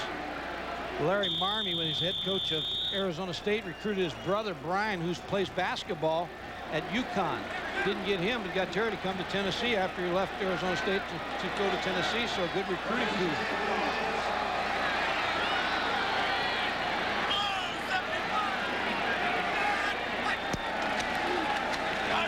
Blitz coming this time, and the pass thrown quickly. German, and they get it out of bounds. Dyer, complete to German. Larry Marmie, the defensive coordinator. That's the first blitz tonight by Tennessee, and Eric Zier made him pay a little bit for that blitz. Larry, very sound football coach. Now, one of the things that we talk about a new quarterback, Mike, that the offense has got to get a situation taken care of with. When you lose all 4 down defensive linemen, you've got to bring a lot of folks along with care. And how about the first 2 ball games? You faced J.J. Stokes and Wayne Cook out at UCLA. Then you come to Eric Zier, and then next week you got the Florida offense.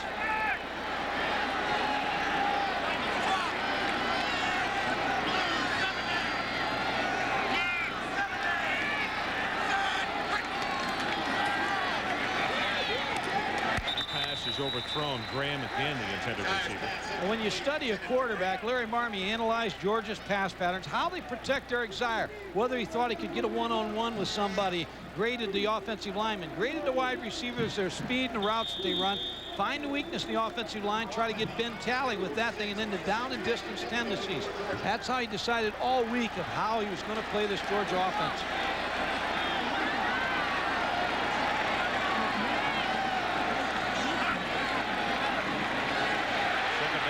From behind, and he gets it complete to Hines Ward. Going to be a gain of a couple, and that's really the first time tonight that they have hit him just as he was throwing, and Adam Meadows has injured that left ankle again and is hobbling off the field. The big left tackle for the Georgia Bulldogs didn't get to practice hardly at all this week. And boy, you can see he is frustrated. He got to play tonight. He thought everything was on the road back, and that means Chad Chosewood, a junior out of Alto, Georgia, will have to come in and replace him at that all-important left tackle spot, and they hit him, and he will be sacked. That's Steve White. Where it's paying off for Tennessee now is the fact that they rotated defensive linemen. Here's Ben Talley, number 90, who's a linebacker. They put him down. He's against Chad Chosewood, number 72.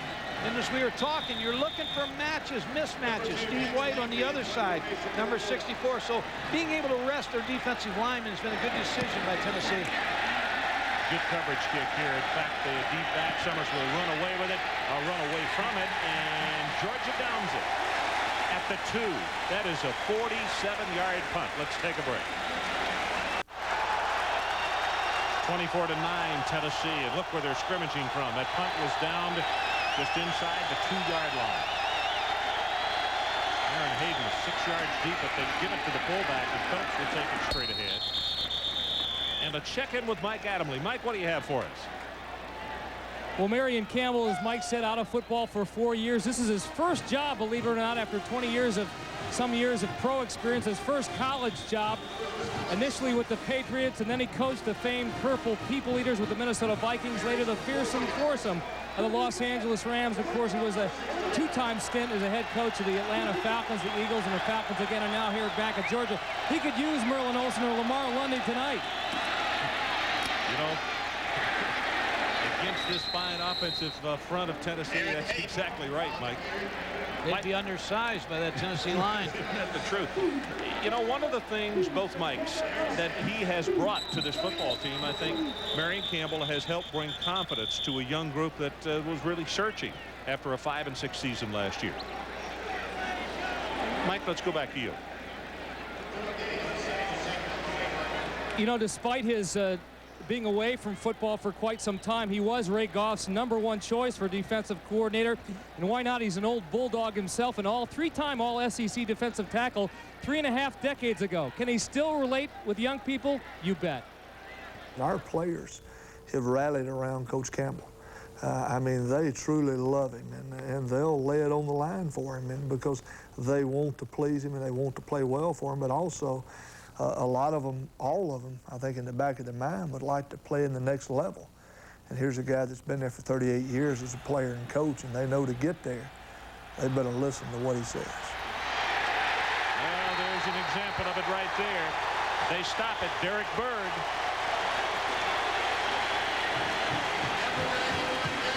They're an improved defensive football team, Ron. From what I saw last year, of course, they're older, so you expect them to be a little bit better. Derek Bird, number 91, is 6'5", 235-pound linebacker. And you find building stones, and this is one you find. Inside charge, forcing the block. Aaron Hayden stopped.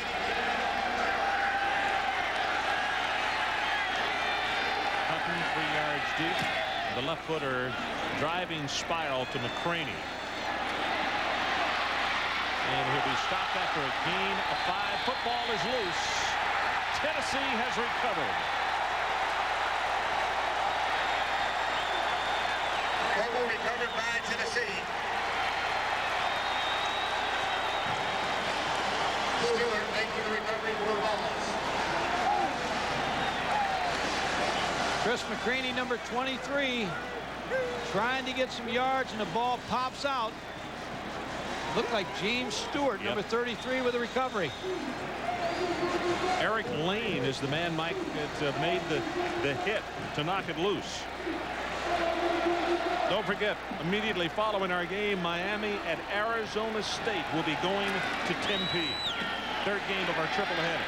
Play action. Going to go up on top looking for Billy Williams. Tipped away and incomplete. Robert Edwards had the cover on that one, and Mike Tirico.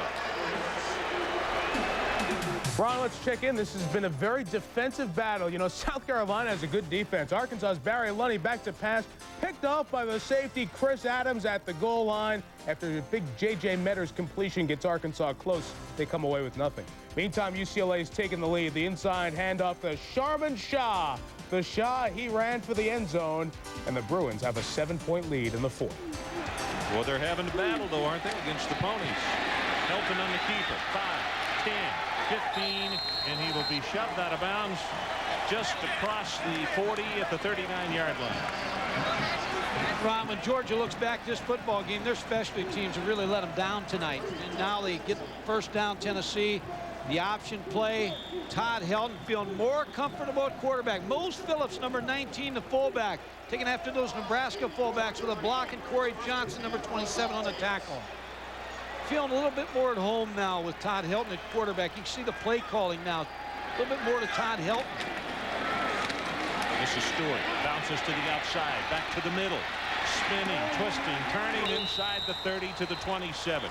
I have a feeling, though, in watching that last play, Mike, that Phil Fulmer might tell him when they view the film, I just as soon you go out of bounds instead of lowering your shoulder and your head into the defensive well, you always want him to get out of bounds, but then you'd also, as a coach, you want him to get as many yards as they can. James Stewart, same thing Marion Campbell talked about, first hit. You do not bring James Stewart down. 18 carries tonight. Look at those averages. 6-0 and 6-4. That's the ball game to this point. Tennessee had 41 snaps of the football in the first half.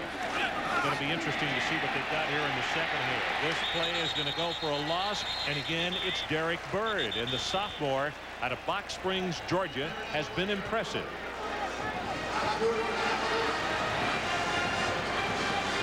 Talking to Marion Campbell the other day, the defensive coordinator, asked him what is the biggest adjustment he's had, and he said the 20-hour rule.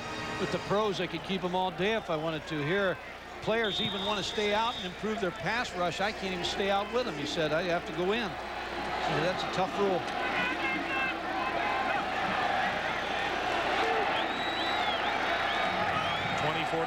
Tennessee, as we're about to go under 2 minutes to play. Play action. complete at the 30. This is Mose Phillips, and they get the big fullback out of bounds at the 21. Randall Godfrey, and he has been in double figures for a time in tackles. Continues his excellent ball game tonight. We've got him unofficially for 12 stops. Mose Phillips says, you know, I don't run the ball much. I don't get to run it much, and I'm a blocker, but when you give it to me, I'm going to run somebody down. Mose Phillips, the fullback, number 19, little naked play. Todd Helton gets squared up, does a nice job, gets the ball. Now watch him lower his head here. He says, I finally got the football, and I'm going to run over somebody. Corey Johnson, number 27.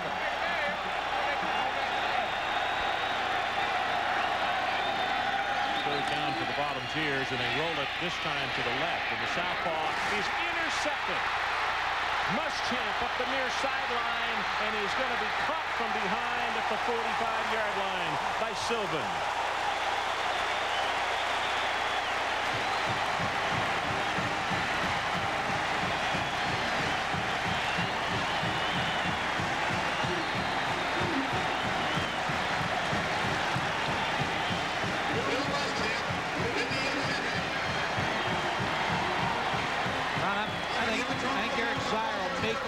For that turnover right now. I look for him to take Georgia down for the score. Randall Godfrey, your linebacker, was the one that forced that throw. 42 yards on the return. Zaire gonna go on top. Got his man. Touchdown, Juan Daniel.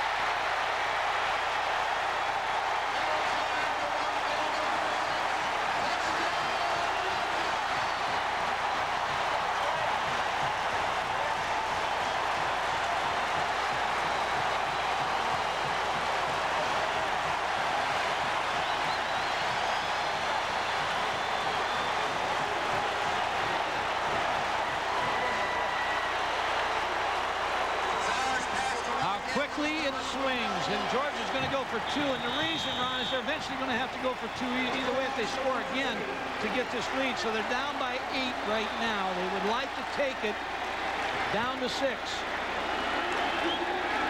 Eric Zaire, you can't, he's like a time bomb. He's waiting to go off, and you just have a feeling when you give him the ball at the 50, he's going to make you pay.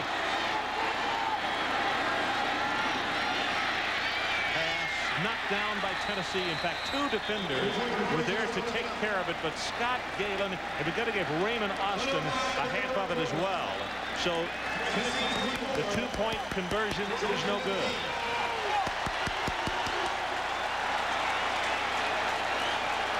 Really, Raymond Austin on this play, as you see Todd Helton. Eric Zaire rolls to the left, gets his feet set quickly.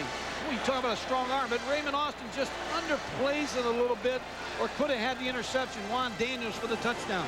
Mike, that's 2 big plays that Austin has gone for the interception instead of the sure thing, hitting the ball and knocking it away. And exactly right. And what Tennessee defensively did not want to do is give up the big play. That's right. Make them work the field, which they did in the first half. Second half, they've had 2 big plays. Tennessee has dominated in possession. We only have 1:05 left in the third, but with what just happened, 24-15.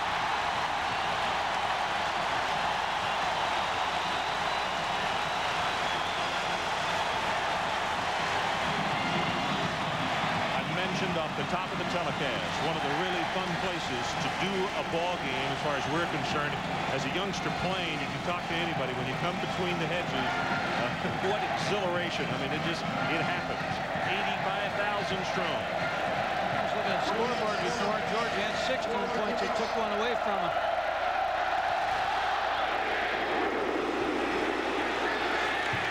Billy Williams.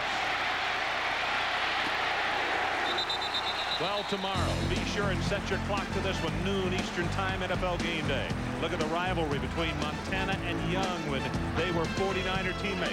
And we'll go on the field with Jerry Rice as he takes us through his play routes.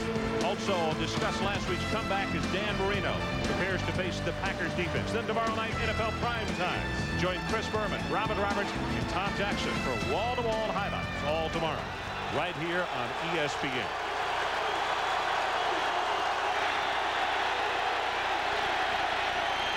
James Stewart. And Tennessee goes right back to doing what they were doing a moment ago. It's going to be a gain of 13 yards by James Stewart. Leslie Ratliff with a good block, but what made this play was James Stewart was able to cut back. Everything has been front side for Tennessee. James Stewart with a good move to cut it all the way back against the grain. See what I'm talking about on the sideline? He is constantly either coaching or pep talking. I got fired up the other day when we did the interviews with the youngsters. We always interview youngsters from both teams. Talk about a positive young fella. Look at the intensity in his eyes. Not much on this one. Mike Tirico, what do you have for us now? Ron, a great SEC battle is brewing. South Carolina 7-0. We mentioned how Arkansas was getting close, turning it over. Arkansas sees South Carolina drive the field. A Stanley Pritchard shovel pass made it 14-0. Kansas down 10-0. A Sheeky Preston to Dewey Houston, the tight end. Kansas will trail by 3 as they head to halftime there. Well, with that, Mike, thanks a million. That's the end of the third quarter here in Athens, Georgia. Tennessee 24, Georgia 15. The final 15 minutes from Athens, Georgia, as the chant goes on from the home coach, Georgia Bulldogs. Tennessee on offense, second down at their own 42.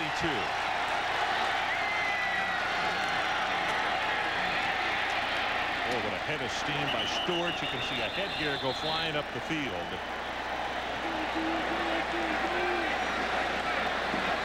You want to be in the defensive line, watch the offensive line and defensive line collide. And look at the good blocks by Jeff Smith and Leslie Ratliff.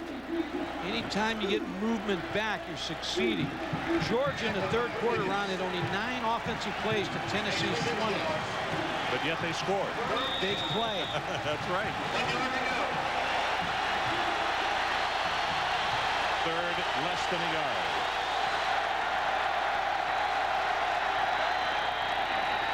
Helton with the quarterback sneak. And the crowd told you there as they just went silent, as they know now that Tennessee will continue to work the clock.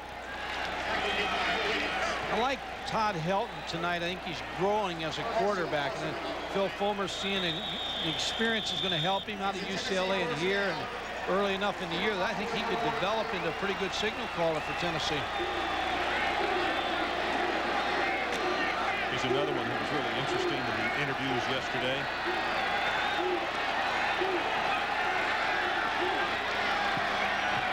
Counter tray. Hayden this time. Stays in bounds. Tight ropes, and the last thing he wanted to do was go out of bounds. You could see he had his body lean going back toward the playing field. That's a gain of 16 yards. Well, Leslie Ratliff who came around the corner there. Going to see the left tackle here, number 75. Watch him pull on the counter and get ahead of the running back, Aaron Hayden. Now, he weighs 305 pounds, and look how agile he is to make that block. And he's working against a very good linebacker in Godfrey, and he took him out of the play. Found success, going to do it again, but it's not going to work. It's 51. Travis Jones steps up and just wrecks it all. You know what happened, Ron? They tried to come back for the same play, and Travis Jones, he slid inside before they could even get to the corner. Real smart play by Travis Jones, 255-pound senior.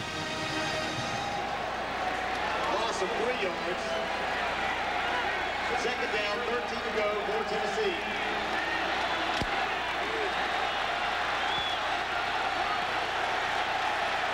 About to go under 13 minutes to play. And Helton wants a timeout. So we'll take the break with him. 24-15, Tennessee leads. We'll be right back. Welcome back to Athens, Georgia. Ron Franklin, Mike Gottfried, and Mike Adamle.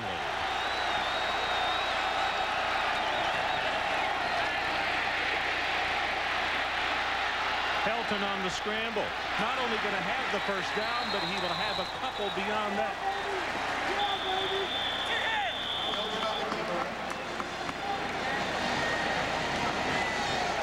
A good defensive play called, but Todd Helton, the athlete, was able to turn a bad play into a good play.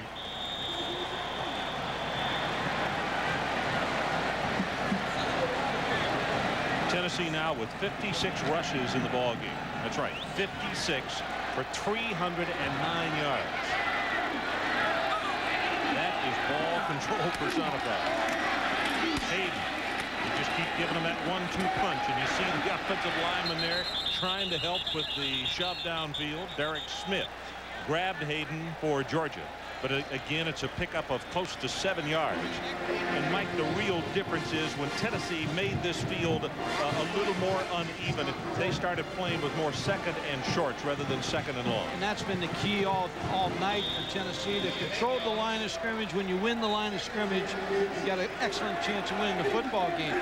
Georgia, on the other hand, has shown some big plays in the second half. So if their defense could hold here to get Eric Zier back on that field, he's starting to click a little bit on some big plays. Under 12 minutes to play in the ball game. Again, Hayden, you can see the block on the outside. Nice job of the fullback, but Robert Edwards comes up and cuts his feet out from under him. That was Phillips who threw that block. You see the time that we kept on Eric Zier on the field, and the time off the field. I think that's been a big key in this ball game tonight. And that's what teams will try to do all year to Georgia. Try to control the ball on the ground. 11 and a half minutes left in this one. Don't forget, immediately following this one, we will send it to Tempe, Miami at Arizona State. Third game of our triple header. Hayden hit and dropped for a loss. It's Buster Owens. Buster Owens beat the block of the wide receiver. They had a crackback block, but Buster Owens beat it. Number 3, you're going to see the crackback. The receiver is going to come in there. Number 87 couldn't block him. John Sartell, number 87, couldn't get to Buster Owens. He came underneath him to make the tackle. I tell you, Georgia defense played a game. They're gaming a lot, trying to make everything happen on that side of the ball to take away this advantage of the offensive line.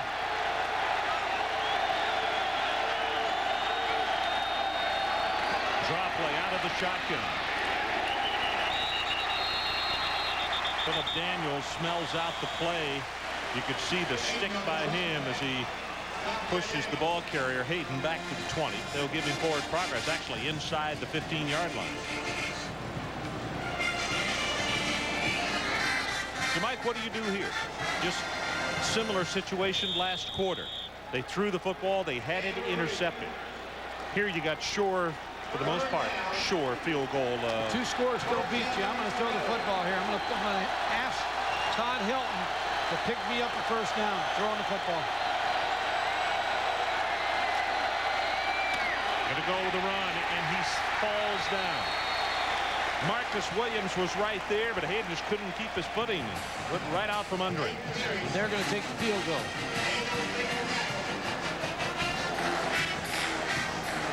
I'm always leery of a guy like Eric Zier. I mean, you have to be scared of him the whole game, because you made the point earlier, it's going to take a lot of points when you're at Georgia.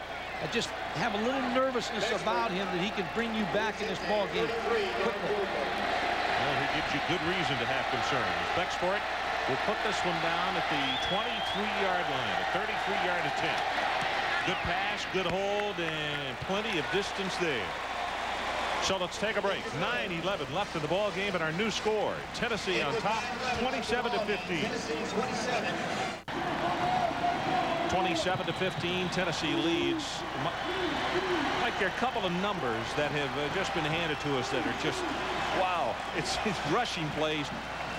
Tennessee 61 rushes to 10 for Georgia, and in total plays 73 for the Tennessee Volunteers. Now last week Georgia faced 91 snaps from center by their defense against South Carolina. That's just a long time to keep your defense on the field each week, isn't it? Long time, but don't count out Eric Zier with 9:11 to go. German on the run. And he's going to be corralled inside the 20. And let's go down to Mike Adamle, and he is with the very interested Georgia party. Well, Ron and Mike, the Zier family extremely close, and Rick Zier, Eric's dad, wouldn't miss a Bulldog game on a bet. Your impression so far? Well, Georgia's having a tough time stopping the Tennessee running game. Obviously, that was Tennessee's plan when they came in. We need a couple breaks. We'll be right back in the ball game. The whole business about Eric staying in school, not being available for the NFL draft, that was a collective family decision, was it not? Well, Eric asked me to do a couple of things. I checked it out, but it was really Eric's decision. You know, I gave him the data he needed to make his decision, and he made it to stay. You know, I know you have a special pregame ritual. You come to Athens every Thursday night and go to a little restaurant called the Palmas. Tell us about that special pregame meal. Well, years ago in Germany, we started eating pasta 2 days before the game, and basically we've just carried that ritual on through high school and college. It's basically a time Eric and I get to sit down and just make sure his mind's right, he's ready to play football, and is not worried about too many extraneous things. So I come up every Thursday night before the game, and well, De Palmas does a good job for us. Calzone, pepperoni, ham, and mushrooms. Rick, thanks for joining. Thank you. On the money to Boyd, puts a head down, and he's going to wind up with another 5 yards there. I noticed his dad had a cigar. I hope he hadn't lit it yet, like Red Auerbach. But one thing that you might mention about Eric Zier is he has an insurance policy of $1.5 million with Lloyd's of London, so they've got him protected if anything happens to him here at Georgia before he has the opportunity to go to the NFL. Georgia back to the line of scrimmage. Hang on. We will be going to Mike Tirico again here real quickly. Get another update after this play. Lots of action going on this afternoon and also tonight. Eric swings this one out in the flat, and is that a lateral or not? Yeah, that's very close to a lateral. Right. Let's check with Mike now. Mike, what do you have? Well, Ron, breathtaking finish in Southern California. SMU down 7 drives from its own 5. They were first and goal, but Donnie Edwards, the linebacker, a big sack. UCLA escapes, beating SMU by 7. Well, Rick Zier down on the sideline. Very, very close with his son, as you could hear in that interview a moment ago with Mike Adamle. That Thursday night is very important to him. Pass complete, knocked out of bounds at the 49-yard line. Talk about superstitious. Mike, let me show you a play here. Just 2 plays ago. I think this was a lateral. Nobody went after it, and the officials called. His foot is on the yard line. Watch where he's going to throw it. That's a lateral. It's not a forward pass. Probably won't have a bearing, but anyway. 27-15. Just over 8 minutes left in this ball game. Pass incomplete on 3rd down. Late flag. Yep. Well, now maybe that play might have a bearing. That'll be a first down. Yep.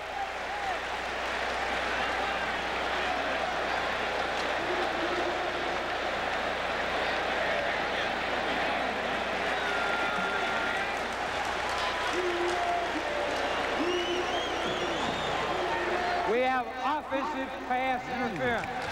The other way.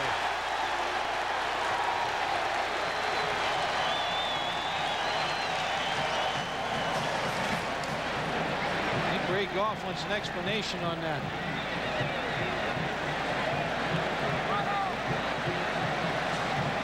I think all of a sudden his stomach had quieted for a moment because he thought for sure that was going to go against Tennessee. They would move the chains, pick up the first down. It wasn't a catchable football. Just it's interesting call. We have offensive pass interference, 15-yard penalty from the previous spot, and loss of down. Well, that's a tough loss there. Loss of down, too. Ball's way over the head of the receiver. We'll have to see what he did here. Jeff Thomas, number 8. We believe it's on him. See if they can pick him up. Just see the end of it. Ronald Davis, number 1, in a collision. So that's the call, Ron. Yeah, I think they were calling Jeff Thomas for the push-off down there, Mike. Clock left with the punt, and a fair catch called for at the 28. Well, don't forget, coming up next, number 6 ranked Miami in Tempe against Arizona State. The Miami Hurricanes trying to get this season off to a 2-0 start, but a hostile ground where they have not been overly fortunate in that Fiesta Bowl. You and I kind of disagree then, right? You like Miami to win easily? I don't know. I didn't say easily. I don't want to put words in your mouth. Go ahead. Well, please don't. Well, what do you I think Miami will win, though, yes. Okay, I mean, close, touchdown. I think it's going to be a real close football game. I think Arizona State will push it. I think Miami loves the situation they're in, Mike. I think they love the situation they're in because everybody's talking about everybody else. Florida State and Florida and Michigan and Nebraska. I think they like that situation. James Stewart, there's some strength and balance as he swings away for the tackler, and now he may take it all the way. Foot race, 10-5, touchdown. 71 yards.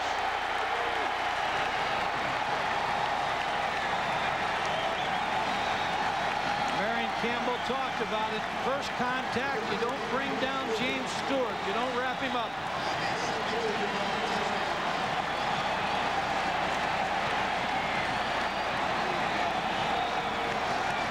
He was dead in the water at the line of scrimmage. Spun it around, came out of the tackle, and then nobody was down the sideline, and the race was on. Ron, you never know about a team when they lose a game, how they're going to respond. But Tennessee certainly has responded positively tonight. Bexford with the extra point is good, and we'll take a break. 7:44 left in the ball game, and now all of a sudden Tennessee opens up an 18-point lead. How you doing, Mama? Well, back between the hedges, the guy they call Little Man has come up extremely big for the Tennessee Volunteers tonight. There's a good look at him on the bench. Time to celebrate for him, Mike. 23 carries, 196 yards, and 3 touchdowns. And look at that average per carry with that run. Wow.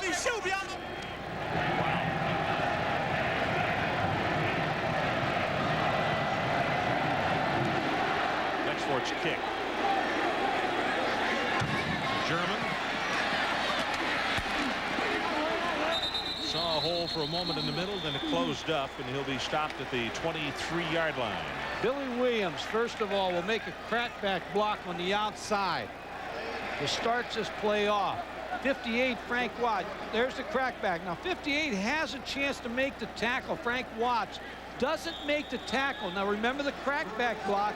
Now James Stewart, after he avoids this tackle, there's the crackback block. You'll see it.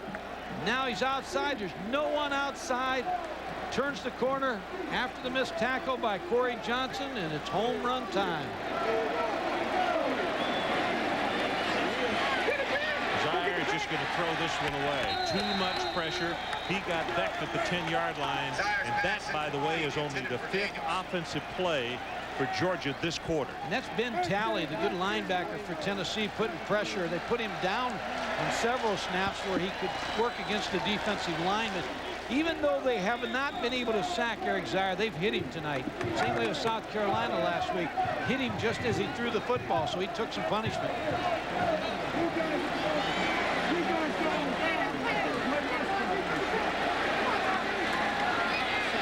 Rolls the pocket, throws it complete. Bryce Hunter at the 32-yard line.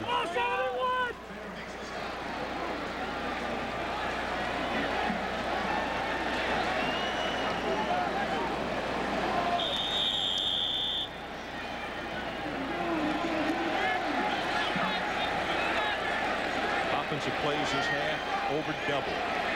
Tennessee with 33, Georgia with 14.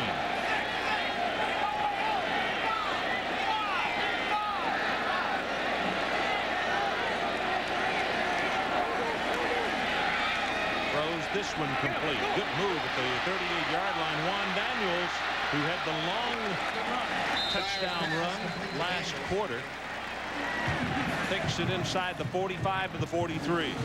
When you have trouble running the football, every third down becomes a pass situation just to try to pick it up and get the chains moving. Juan Juan Daniels, number 12.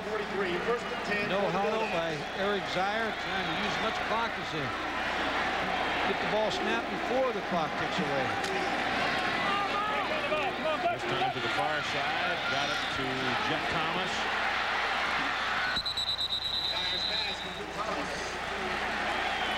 Raymond Austin makes the play defensively. Reminding you again, if you just joined us, 6:20 left in our game, 34-15 Tennessee. And immediately following this one, we'll head out to Tempe, Miami at Arizona State. Ron, the statistics there are telling. Tennessee 62 rushing attempts, 360. Georgia 10 attempts, 53 yards rushing. Wow. Talk about a difference. There's a difference. Timeout. Yeah, that offensive line looked kind of glum. I guess it's because they're tired. They ought to have some smiles over there. 6:20 left in this one with Tennessee with a big lead. And Mike, here's a question for you. When Tennessee comes back on offense, what do they do? Do you put in one of the freshman quarterbacks? Well, they've already spent some time with him out of UCLA, so I would think unless Georgia scores here, you bring one of the freshmen in, give them a little experience here in the last few minutes of the fourth quarter. Zier lobs it for the end zone. Caught, yes, just inside the 5-yard line is Juan Daniels. 23 yards on the completion. Not so fast on the freshman quarterbacks. This is what I call a go switch route. The outside receiver goes inside. The inside receiver fakes like he's running out, and then he runs a switch route up the field. Juan Daniels, number 12, who's made some pretty good catches tonight for Georgia. Trying to get the defenders to exchange responsibility on that pattern. Georgia still has all 3 timeouts, Ron. 6:06 left. We're going to spend one. Timeout, Georgia. Mike Tirico, let's check in with you during this timeout then. Easier. They go home next week to take on a Florida team that's just been scoring at will, more like basketball scores. That's what's ahead for this guy. And then I know he doesn't want to look ahead, but then 2 weeks from tonight, or 2 weeks from today, he's got to be in Starkville, Mississippi to take on Mississippi State. That's not going to be very easy as well. And of course, the one next Saturday night we will have live from Knoxville. That will be an interesting game next Saturday night. Again, what Tennessee will try to do is control the game with the run. Steve Spurrier's offense has a little bit more balance to it than Georgia's. Hit at the line of scrimmage. Hines Ward will not get into the end zone. First man off the stack has been Talley. Burton was there, and also Jesse Sanders. Ron, I watched Florida practice a couple weeks ago. Kevin Carter, defensive end, remember his name. I think he's going to be one of the better defensive linemen in the country. Consider him and Warren Sapp probably the 2 favorites to win those lineman awards at the end of the season.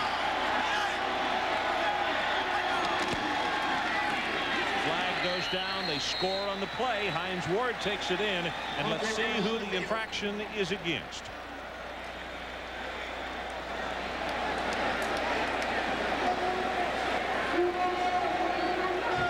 Yeah, offside on the defense. Penalty is declined. Touchdown.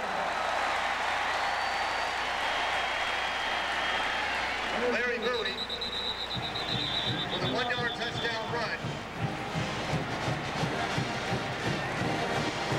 So Bowie scores the touchdown. At Tennessee with the player shaken up.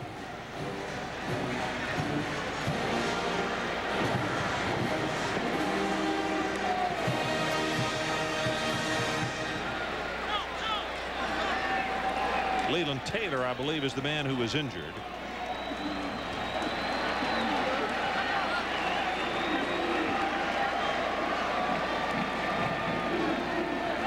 Yeah, you have to think now Georgia onside kick. So Tennessee on the sidelines, you get your hands team ready. After this 2-point play, down by 13 now, Georgia.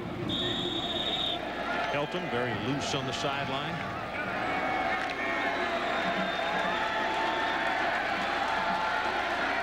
Back to the matter at hand. 34-21. Georgia going for the 2-point conversion. Hunter in motion. He's going to. It is caught. No, check it. It's Bowie who got it. Good for the 2 points. and it's 34-23. Now, Ron, you're down by 11 with 5:32. You've got an onside kick here. Tennessee will expect it, but you've got to execute it, get that ball back for Eric Zier. Well, that ball was thrown right on the money to Larry Bowie, and that was covered very well. You know, one of the things that I believe about Helton, he is a very loose individual. As you see his numbers, like, I think because he knows that his bread and butter is going to come from baseball, he is very good at both. But I think it takes some of the onus off him, some of the pressure off him, if you will, because baseball is his sport. But he plays this sport so very well. But yet it's not the only thing in his life. Well, it's a good point, and I said it earlier. All he's doing right now, because when it comes to bargaining time next year with those baseball people, he's going to say, hey, I can be the starting quarterback of Tennessee. I don't need this. He has just upped his salary as a baseball #1 pick. There's Peyton Manning, the freshman out of New Orleans, and of course always very close to his side is #6 Brandon Stewart, who is a freshman from Stephenville, Texas. Both played a couple of series last week out in the Rose Bowl against UCLA. Here's the onside kick. The hands team is there, and they will field it. Joey Kent makes the recovery. Mike Adamle, what do you have? Well, Mike and Ron, I think you hit it right on the head as far as Todd Helton is concerned. No matter how far he takes the Volunteers this season, it's pretty clear that Peyton Manning and Brandon Stewart are the quarterbacks of the future. So who is exactly #2? Well, Coach Fulmer told us, sort of. Well, I think they'll make that decision as the season goes on. One will separate themselves from the other, and even if it happens, that job will be won for the 1995 season in spring practice and summer and 2-a-days of next year. You know, what happens now might mean something from high school. You know, they're just a little bit further ahead or background or whatever. But I think that job will be won next year. Well, and now Helton is going to have to call a timeout as the 25-second clock had wound down. So we'll take a break. 5:32 left in this one. Tennessee 34, Georgia 23. Philip Fulmer stands on the sideline looking on to his offense, and it is a first down as Helton had to call a timeout. We'll talk more about the decisions on the young quarterbacks after this play. Deep set, Hayden hit at the line of scrimmage, bounces outside, and boy, they get a second effort out of these tailbacks. I'll tell you. Let's talk. David Cutcliffe is the offensive coordinator and is the quarterback coach. There's David right there. And Mike, the question that I had for Philip Fulmer and also have for David is, what if they don't separate themselves? Because do you have enough reps to go around for 2 more quarterbacks? Normally, #2 gets a few reps, but #3 gets almost none. Well, you're exactly right, Ron. And you got to throw another variable into this equation. Jerry Colquitt's coming back. So now you got a third guy. But where it really hurts them, as you see Jerry up there, is they're not going to be able to recruit a quarterback. And the problem is all good quarterbacks are going to say, hey, you got all that talent there. Helton rolls it, has it complete, being ridden out of bounds is Mose Phillips. But being the good recruiters that they are, they will find a quarterback, and they will sign a quarterback, and you know, you never have enough. This university, Tennessee, has won that mythical recruiting title the last 2 years, not just this past year. They're an excellent recruiting staff, a good coaching staff. I think the game plans tonight by David Cutcliffe, Phil Fulmer, Larry Marley were executed by their football team. Georgia, I think they did what they wanted to do offensively, and defensively gave a great effort. Just ran out of bodies. Hayden bounces outside, not going to have the first down, and Robert Edwards helps on 2 points. He stops the clock and also makes the tackle short of the yardage. When you have a new defensive coordinator, Marion Campbell has been able, as you said, give the team confidence. They will get better every week. Installing a new defense is tough sometimes, but you'll see this team give good effort. They still don't feel like they're out of this game with Eric Zier. They're still only down by 11. They have 2 timeouts left, 4:36. If they can strike quick, onside kick. I mean, they're 2 touchdowns away from still beating this team, so they're not going to give up.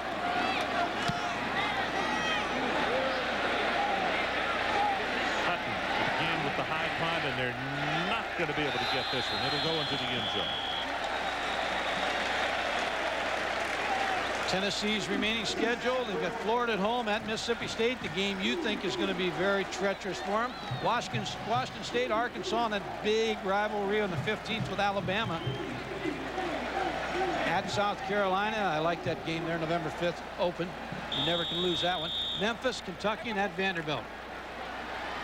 Pretty good schedule once they get by this first 4. It's a demon early, though. In the middle's pretty tough as well. Zire drills it complete at the 21-yard line. Jeff Thomas is there. Ronald Davis will wrap him up. Don't forget, coming up next now, Miami at Arizona State. As soon as we're done here between the hedges. You know, Deron Jenkins going out with that injury in the first half has caused Larry Marmie to make a lot of changes in that secondary, Mike, and they're playing young people there that don't have a lot of playing time. And it kept him from some of his defenses because you lose a little depth there. Incomplete pass, but you lose a little depth when you lose one, and sometimes it takes you out of your packages. You see the defensive back standing back here. They never go into the huddle for Tennessee because they knew they were going to get a lot of passes against them tonight. They just line up across the field, get the call. Linebacker gives them the call, then they give it to each other with a signal. You see, they never go in the huddle, saving some steps. Trying to save themselves for the dance when they get home. 3:52 left.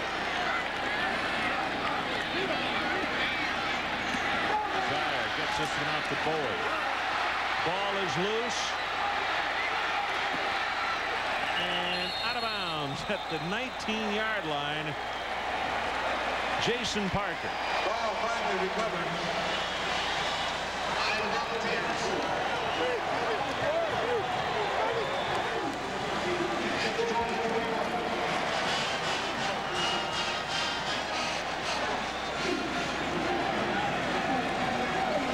Turnover by the Bulldogs.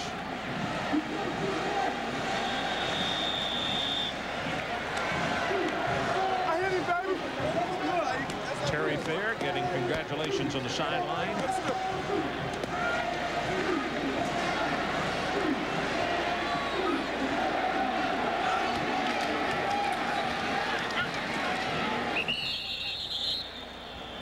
Ron Larry Marmie there in the middle. The defensive coordinator has to feel great about his game plan and the effort out of his defense because they were able to work against Eric Zire, make him go the length of the field, force some mistakes, and the game plans both on offense and defense tonight for Tennessee really were played out by the players. Well, next week, nice job. We will hear Rocky Top a lot because we will be in Knoxville as the Florida Gators come calling. Florida on quite a roll, and this is a team that Steve Spurrier hasn't beaten since he's been the head man down at Florida. Mose Phillips spins off the tackle. He'll take it to the 15.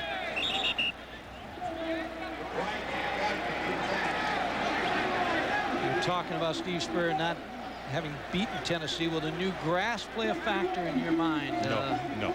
They still have had a tough time to slow down that both teams a little bit on that grass. I don't think it is. I know Lee Corso thinks it will, but they're going there to play, not graze. And I don't think the grass will make a bit of difference. People tried to graze on that AstroTurf, but it hadn't worked. Clock is running, about to go under 2:20 left in this one. 34-23. Volunteers.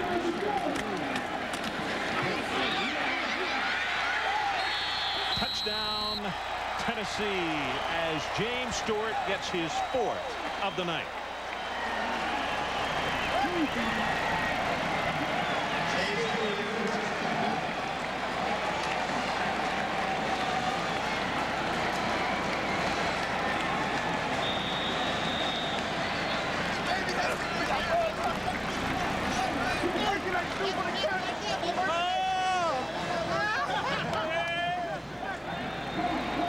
Stewart may be your player of the game, but I'll tell you what, they better get some footballs to that offensive line.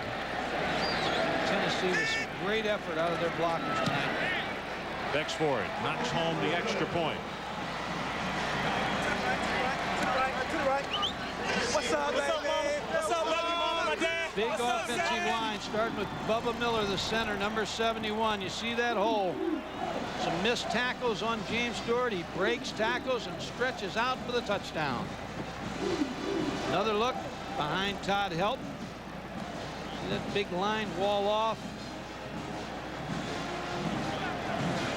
An impressive ground game tonight for Tennessee. What's up, man? Hey, my dad, my family, my sisters. What's up, man? All my boys back home.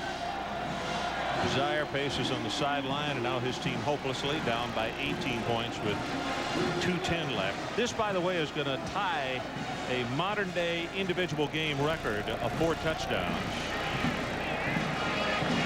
by James Stewart. Let's see, Billy, who do we have here? I love you, Mama J. All my sisters, all my boys, Lamont, Shelby, Rook, all of you. Love y'all. Last person to do it, Thompson against Vanderbilt in 1990. And it was 11 years earlier than that. Simpson had 4 against Notre Dame.